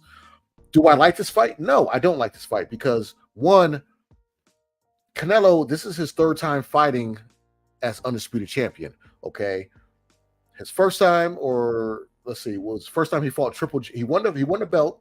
I'm not gonna talk about how he got the belts, which was kind of a little suspect, but after he beat Caleb Plant and became undisputed, he became the first Mexican undisputed champion. All right, which is amazing. Now, his first title defense, he fought Triple G. Well, Triple G's moving up to 168, a fight that nobody cares about. That fight was 5 years too late. No one cares about Triple G versus Canelo Part 3. Nobody cared about that fight. So that's one. Benavidez should have already fought you.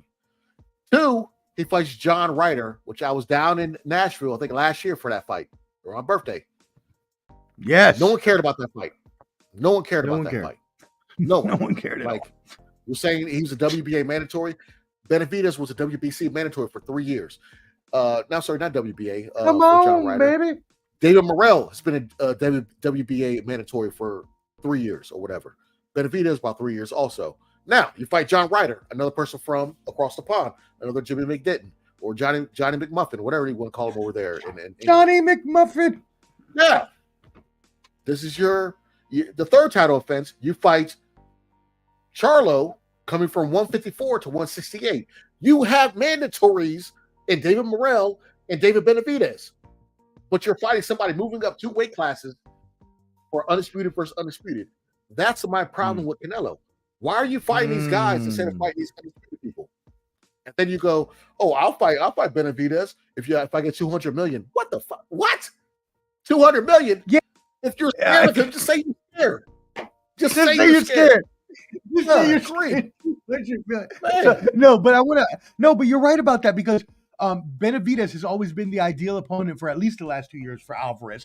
He twice held the WBC super middleweight championship. He dominated Caleb Plant to retain the WBC interim title. So there was no doubt in anyone's mind that Benavidez should have been the fighter that Alvarez was fighting this time around, and not Munguia.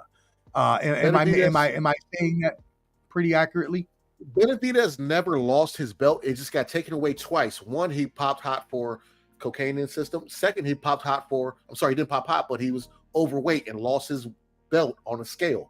Okay, that was him not being disciplined. So he lost the belt twice. Canelo got the belt when he fought Liam Smith or one of them, Johnny McDittons from Great Britain. Shout out to CJ Sports TV. I stole that from him. I'm not gonna lie, but he fought Liam Smith or one of the Smith brothers in London, from London, and they said it was this belt, and we're going to give you the WBC also. That rarely happens. That does not happen a lot where they're going to throw in another belt. So that's how we got the WBC belt. And since then, years ago, been avoiding Benavidez. Like, I don't want to hear any Canelo stand saying that Canelo is not scared to fight. Yes, he is not scared to fight. Yes, he is. Okay, because he should already fought him. It's been 3 years now. And my only problem is, Canelo, if you're going to have, see all the belts behind me? It reminds me of your mom's house. We should whoop your ass. Anyways, if you're going to have all the belts, if you're not going to fight the top fighters, let the belts go. Let them go. Okay? I would not care if he fought Munguia, who's moving up. This is only his third fight fighting at this weight class. If you're going to fight fighters from lighter weight classes, let the belts go to people who deserve them. If you're going to fight people that, aren't in your class, that's just all I have to say about that. I'm a fan of Canelo. Don't hold the belts hostage. You've always said that. You've always said that. There you go. Yeah, I'm objective. A lot of people like to be, I like this fighter. I'm going to stick with him regardless. He can eat shit, but I can say it's steak. No, if it's shit, it's shit.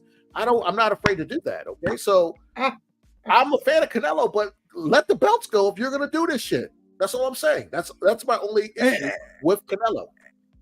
And the biggest complaint by most boxing fans is that Alvarez is bigger than the rules, that they don't enforce him against mandatories like they didn't against David Morrell, who was the WBA secondary champion for nearly 4 years.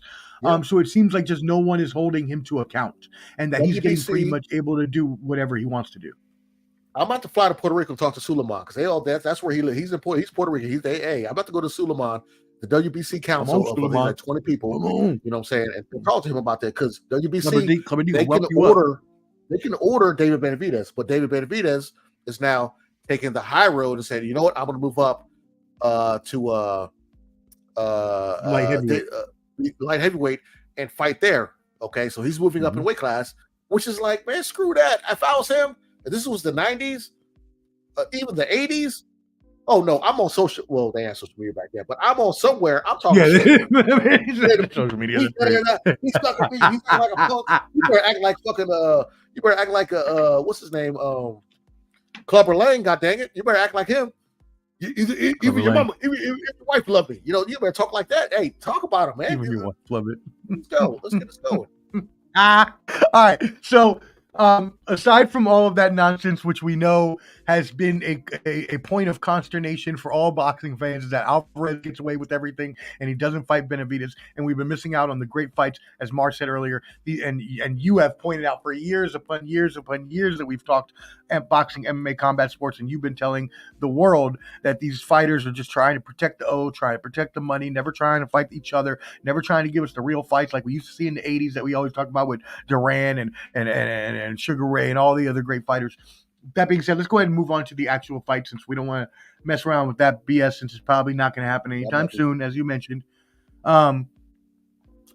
People should not overlook Munguia. Now, he is a very big underdog, 400 plus 400 underdog. So he's a pretty hefty underdog, but he is a talented fighter who is a high punch output, and that could put some chinks in the armor of Alvarez, who is slowing down a little bit more. But even then, even though his punch output has dropped, he's more savvy, Alvarez is. So Munguia's best path to victory, in my point of view, would be to continue to put the pressure as much as possible on Alvarez as he gets older and his defense kind of wanes a little bit. And Munguia is the more physical, younger, maybe even stronger. I mean, Alvarez is pretty strong, but maybe even stronger fighter. While I see that Alvarez is going to have to make sure that he's using that elusiveness, movement that he's been getting better at as he's aged, and which we have to give it to him.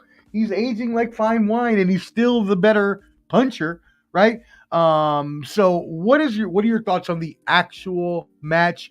Does Munguia actually have any chance whatsoever? Okay. So last time Canelo's fought somebody kind of similar to Munguia was Dimitri Bivol, and he lost that fight because Bivol he's the bigger guy. He moved up, but Bivol, a lot of output, good on his feet, can get in the pocket, get out the pocket. stuff I've seen from Jaime Munguia, he's similar to that. He does have power, but when he fought Sergey, I'm gonna butcher his name, Derevyanchenko, which was a close fight. They gave it to Munguia, but that was a very close fight at 168. He got rocked a couple times in that fight. They gave him the win, but he got rocked. His last fight against John Ryder at 168, he knocked him out. John Ryder's like, why would you fight him? But it's kind of to show I could do this faster than Canelo could do it, because Canelo didn't knock him out and Munguia knocked him out. He's the ex-champion at 160 at I believe it was 164 moving up. So I personally think I have Canelo winning this fight. I had him winning maybe an early round knockout, maybe the third or fourth round because of his power.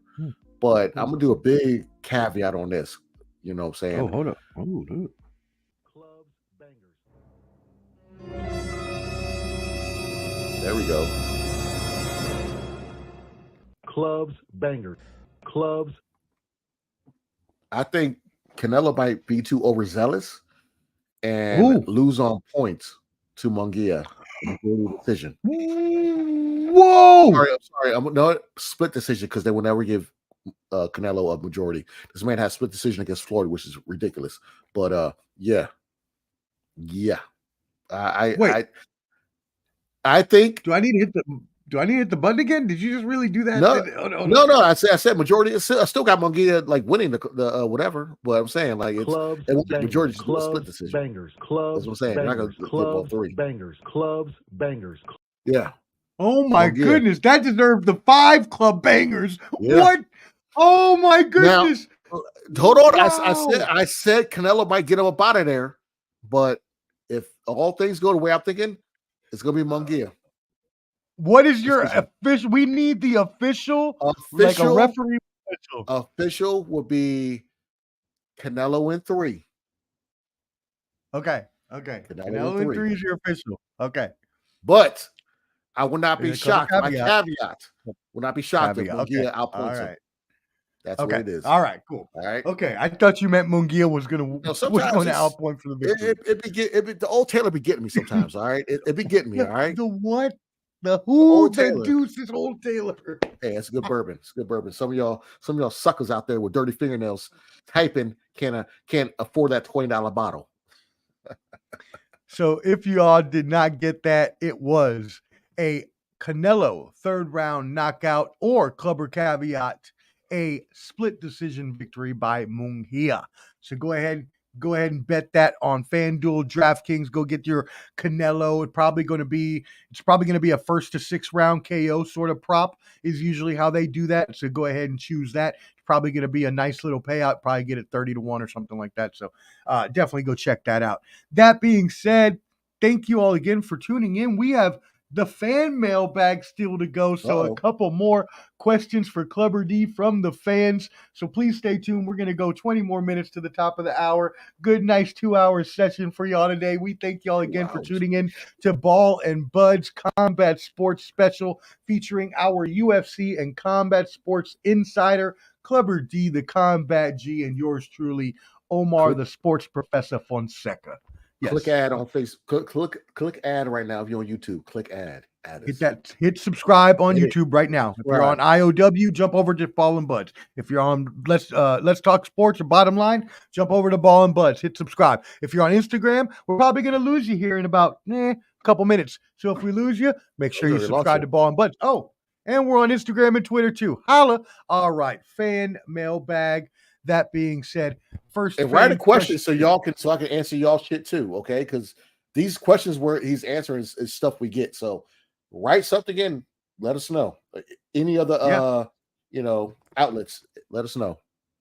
Yeah, it's actually Clubber D BNB at Gmail. So again, pretty simple. Clubber D BNB at Gmail. So go ahead and email that, or if you want, you can always do Ball and Buds. Emailing me. Some of y'all moms be emailing me. They need to calm that down. Some of y'all moms need to chill out. Emailing them. All right. So first question from the fan mailbag. This comes from, don't do that to my man Jake. Oh, that's messed.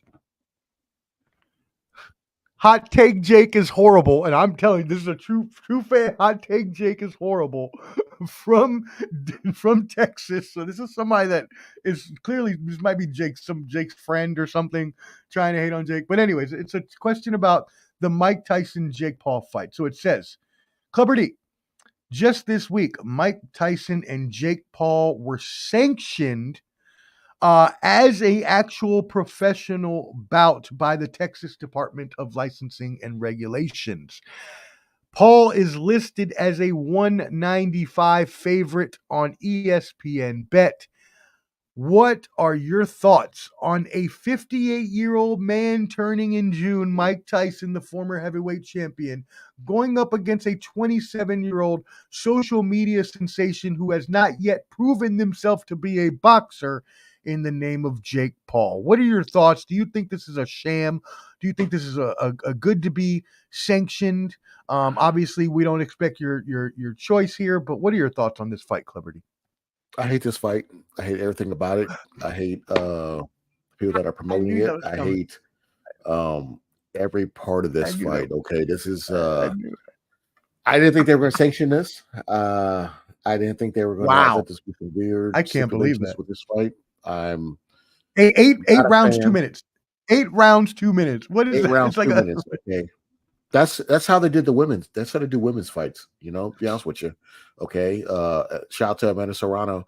She was the first woman in her fight to other young lady. But they did 3 minute rounds, and WBC didn't want to recognize that for women's sports. I think women boxing should do 3 minute rounds because they can fight just like men. But regardless, they're doing 2 minute rounds, which is how are you going to sanction that? How are you going to say this is a real fight if you're not doing the 3 minute rounds for men? If only men could do 3 minute rounds, so that's just stupid. The gloves, yeah, I figured they're going to go, that ounce gloves. 14 ounce. That's pretty big. Pause. So I just not a fan of what's going on. I hate every part of this because it's a lose-lose. If Tyson wins, we all said, I told you so. If Tyson loses, that's a 58-year-old man fighting a 27, 28-year-old man. What the fuck y'all think would happen? Just because y'all see a clip of him sparring for 30 seconds, that's only 20, 30 seconds of his training. Do you really think that 58-year-old man can last that long? That's why it's 2 minute rounds instead of 3. But it's I just don't like it. Not a fan. No, I mean I respect it. You are not the first or anybody that, I mean, a lot of people hate this fight, to be completely honest, on the internet. But coming from you, who has watched boxing for a long, long time, that carries a lot of weight. Also, Stephen A. Smith said he was disappointed as well that it was sanctioned. So, the last time he saw Tyson, you sure do. If yours was able to grow out. I ain't taking it off. Tyson last fought Roy Jones in an exhibition in 2020. Paul has fought the likes of nobody whatsoever and wants to be a championship fighter, which isn't going to happen. This is on Netflix, which means it's all just a money grab. So I'm with you. I can't believe this actually got sanctioned. I'm quite surprised that the Department of Labor and Regulations in Texas would even put themselves in that sort of predicament. But hey, who the fuck am I? That being said, let's move on to the second question. This is from the Prince's. I apologize. This is from the King's Prince, and this is straight from Dubai. So we have a person in Dubai asking this question. Floyd Mayweather and Bill Haney have been in a huge back and forth over, and this was even before Devin Haney lost to Ryan Garcia. And there are also no, but I mean they're like talking and stuff has gone on for a long time. And then now there are rumors, and I don't know this to be true, so I can't confirm, but the person on the question is saying there are rumors that Floyd is stuck in Dubai. Can you give us some insight into this, Cleverty? I know nothing about this. So with the Floyd and Bill Haney stuff, Bill Haney and Floyd went back and forth on IG Live. Floyd was basically going back and forth with him. We're talking about, I'm 50-0 under the lights.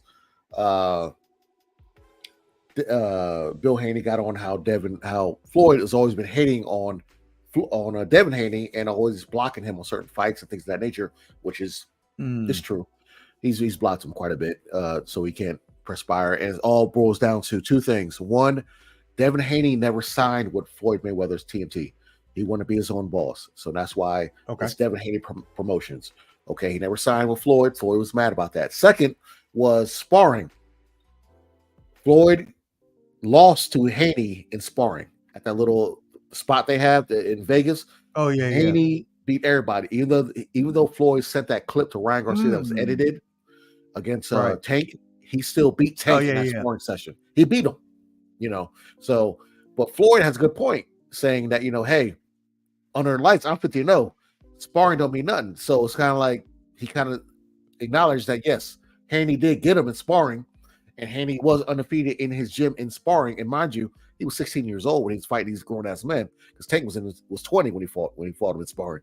So that went to, let's talk about Floyd being stuck in Dubai. Right now, he's being stuck in Dubai because it's over.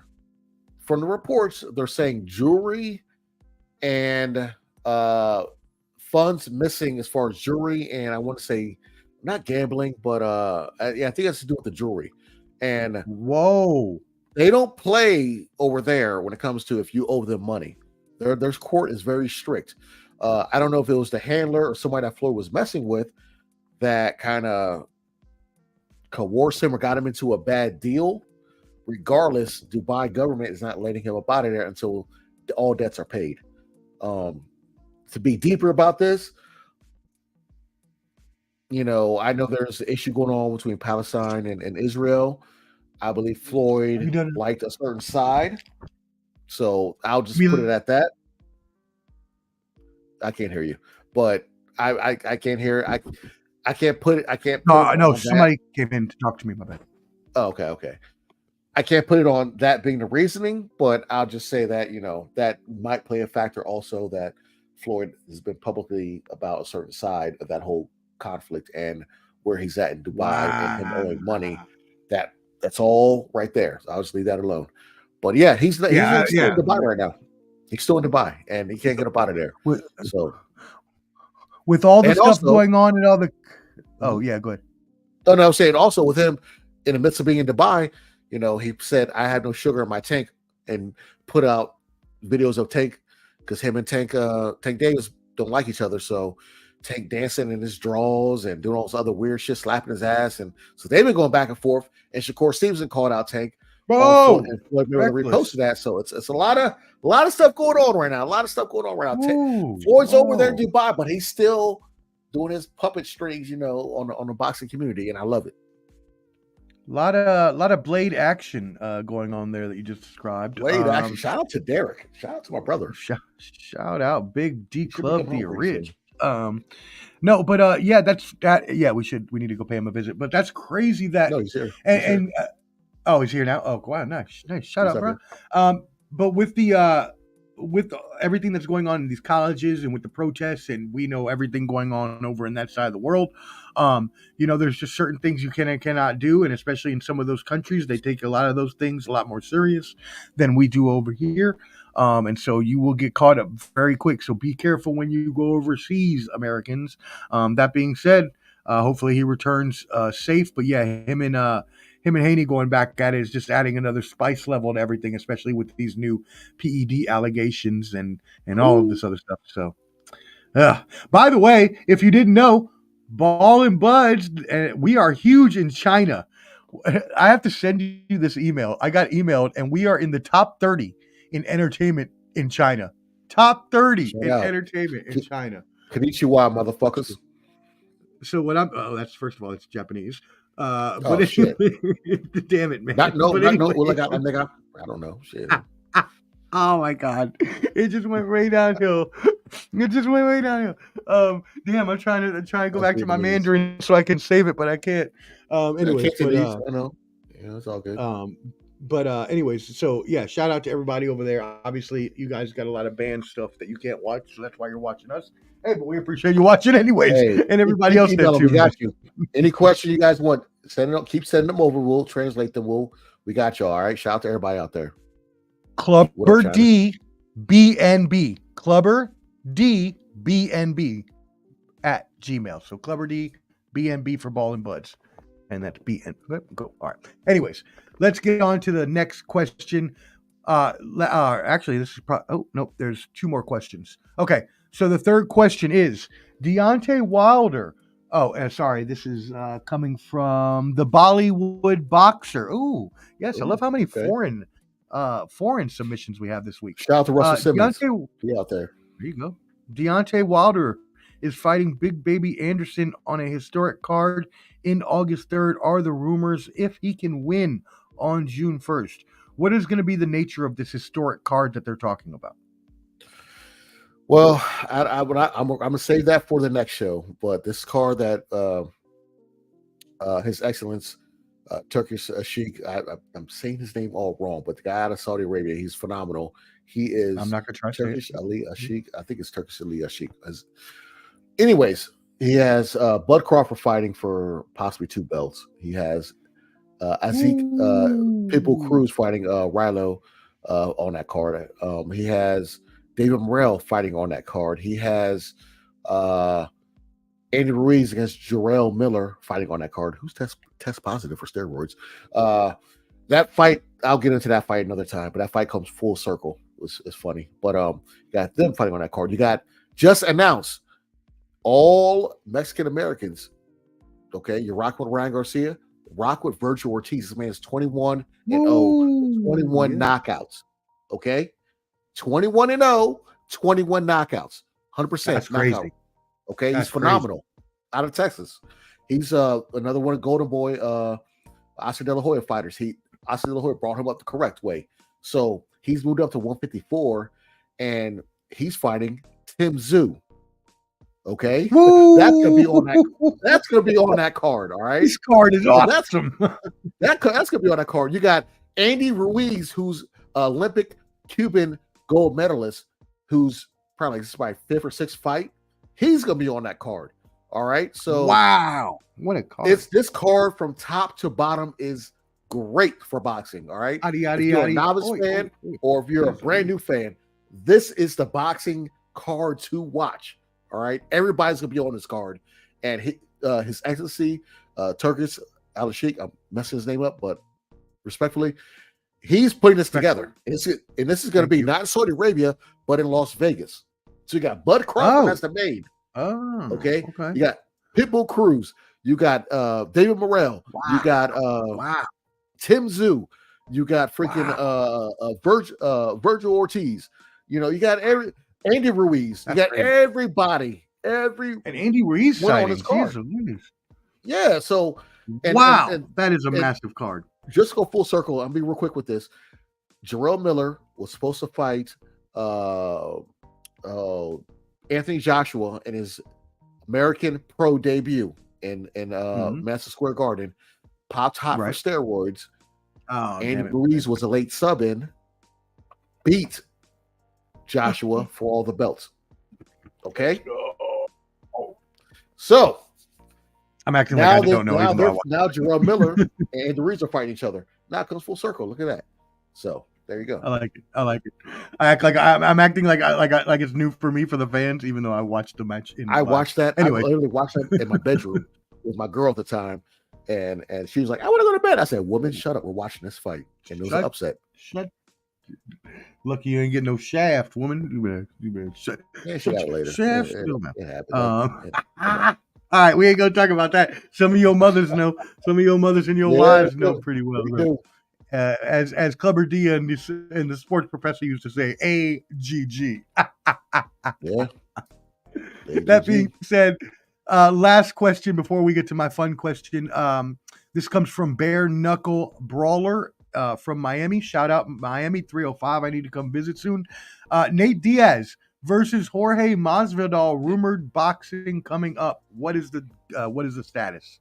Yeah, we got that fight going on, and then you also got Fernando Vargas' son fighting Ryan Garcia's younger brother on that card as well. And they were talking shit to each other. Like Ryan Garcia at the press conference was like, hey, you know, my brother's going to beat your ass just like Oscar beat your dad's ass. And then, you know, yeah, Fernando Vargas' son was like, hey, we're not quitters like your older brother. Yeah, like Ryan Garcia, like put against Tank. So they're going back for it. That's on the undercard. That's some good stuff. There we go. Nate Diaz against Jorge Masvidal. We're probably going to cover this on the next one or the next one and 30th.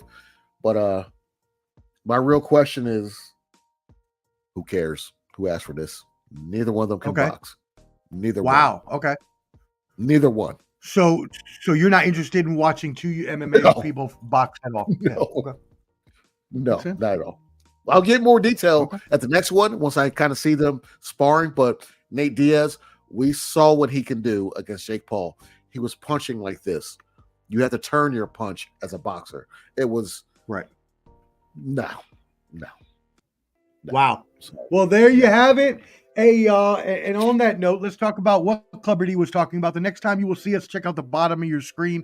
We will be for Ball and Buds Combat Sports Special on Thursday, May 30th at 8 p.m. Eastern, 5 p.m. Pacific on the West Coast. That being said, always, and you should do it right now. I see all of you on the screen watching. Before you leave, before you jump off the stream, please, because I know everybody says they're going to go do it, but then you forget, you get busy, whatever. It's free. Go now. YouTube, please support your boys, yo. Ball and Buds, BALLANDBUDS, Ball and Buds. Please subscribe on YouTube and watch our videos, and obviously you'll get updated there in case we go early, because we may show up halfway through as we are wont to do sometimes. But yeah, support us. That's the only way we're going to get to live our dream and get to where we want to be and get paid for this. All of your support matters. Every view, every like, every subscribe, every comment, even if those comments are coming on Wildcard Mars stream from somebody named Lancelot Russell, who apparently wants to box Clubber D for $1,000. Sir, we don't know who you are, but you know, thanks for the comments, because you really did. Thanks for watching Wildcard Mars stream, and we appreciate you watching, brother. So we want you to live a blessed night, have a blessed night. Because I think we're too old for that fighting for money BS. I live in two-way state. I do want to tussle. I have a two-way state, Virginia. So join us again, and yes, go ahead, my friend. Yeah, I would say this. Hey, look here, everybody. If you're on here, just like your boys, okay? Whatever streaming platform you're looking at or liking, and also I'm gonna put this out there right now. You can see my Twitter thing right here, or you can see Omar's.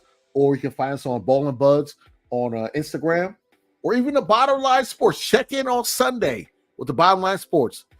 Whoever posts something cool or exciting liquor to take a shot of, if it's something reasonable, I'll do it. Okay? Write us. Okay? I will review whatever shot that you say to take. I'll do it. Put it out right now. You gotta like. Yes. You gotta know if you're a member, all right? And look, as he said, right at the bottom of the screen, you can email mailbag questions for Clubber D to ballandbuds at MVPSMB or clubberdbmb@gmail.com. And also, next to our names are our Twitter handles, so you can follow us there. And again, the most important is YouTube, y'all. Ball and Buds at YouTube. Subscribe. We appreciate you again. We thank you, fans. We love you. And before we get out of here, one last question for Clubber D. How do you feel about your sons, the big three super team, just collapsing all over your dreams? Well, you know, like I said, I turned 42 on Saturday. I'm pretty happy to be 42 because I got a lot of people that I know that haven't made it to this age. Omar, man, he has birthday last week, I believe. So you know, was it last week? Yeah, it was last week. Yeah. So you know, a lot. You know, I'm happy to get to the age I'm at. All right. So I'm not mad about getting older. And I say that to say for all my friends who haven't made to my age or, you know, is what it is. As for the Suns, I'm used to it. We've never won a championship. We always do something stupid to lose a championship. We got our owner talking shit to Dan Gilbert, which is on on hilarious. recording. I gotta see You know what I'm that. saying? So we're losers. Okay, we picked up Bradley Beal, who is our super contract for no fucking reason. Why would you get? First of all, the Bullets, the Wizards. Why the fuck would you pay Bradley Beal a super max contract? Okay. Second, Suns. Why do you feel like a need to get him? Like he's just gonna. This guy, he smoked a dunk. This guy missed 2 dunks. Got rim check. Rim, I drink Sprite. Rim check twice in the series against the Timberwolves. What the fuck are y'all doing? Okay, you think I want to stay up and watch y'all? These aren't the Kevin Johnson sons, who I met before. Kevin Johnson's amazing. This isn't the Charles Barkley sons. This ain't the Dan Marley sons. This ain't the Wayman Tisdale Round sons. mound of rebound. This ain't the Wayman Jazz Tisdale. This ain't the Elliot Perry with the high sock sons. I'm a Suns fan from that era. Okay? But then the Amari Stoudemire era. Okay, the Steve Nash era. And then what the fuck is going on with this? Got paid all these money, these bums. I talk shit, but it's Stockholm syndrome, and I'm still going to work next year. Got it. Oh my God. On that note, y'all, we thank you for tuning in. What an amazing show. Thank you to Wildcard Mark for coming in, our special guest, as always, our boy. Shout out IOW Sports Network crew, Detroit Mel. Check us out on Storyline Sports coming soon. And again, just subscribe to everybody. Subscribe to everybody. Ball and Bullets, y'all. Shout out to Bottom Line Sports. Shout out to everybody. Canteen, appreciate Jake, Hot Take Jake, Flo, all y'all guys. Shout out to Bottom Line Sports. Detroit Mel, IOW Sports. Let's go. And by the way, go ahead and check out Bottom Line, as he said, on Sundays. Sunday nights, we are coming on. So at the Bottom Line Sports on Facebook, join the sports group that we have because it's awesome. Flo posts a lot of cool sports stories, and we talk a lot of shit. So that's at the Bottom Line Sports. Peace. Peace with the millions. It's that world heavyweight flow. Championship belt wrapped around my waist, yo. I got that Ric Flair figure flow. Slam you on the pavement, that's why they call me Street Pro. Create heat on beat flow. Like Jordan after the second time he three-peated, folks. Get ready, set, let's go. Fight toe to toe, release the flow created by this mic pro. Lights, camera, get low. Action packed, back to back. In fact, this monster will go. Y'all better let him know. Man with the master plan, and you have no need to know. Hard like winter cold. Bust these fools, anything less than killing whack rappers is a crime. I stay trying to get mine. Stacking value, packing venues, winning over time. Ain't no fine timeline. Open your eyes, you're looking for the best, and this is what you find. Game is only for the bold. You came prepared, now get ready for the show. Introducing from parts unknown, your UFC and combat sports insider, Clever D, the Combat G, and the Sports Professor.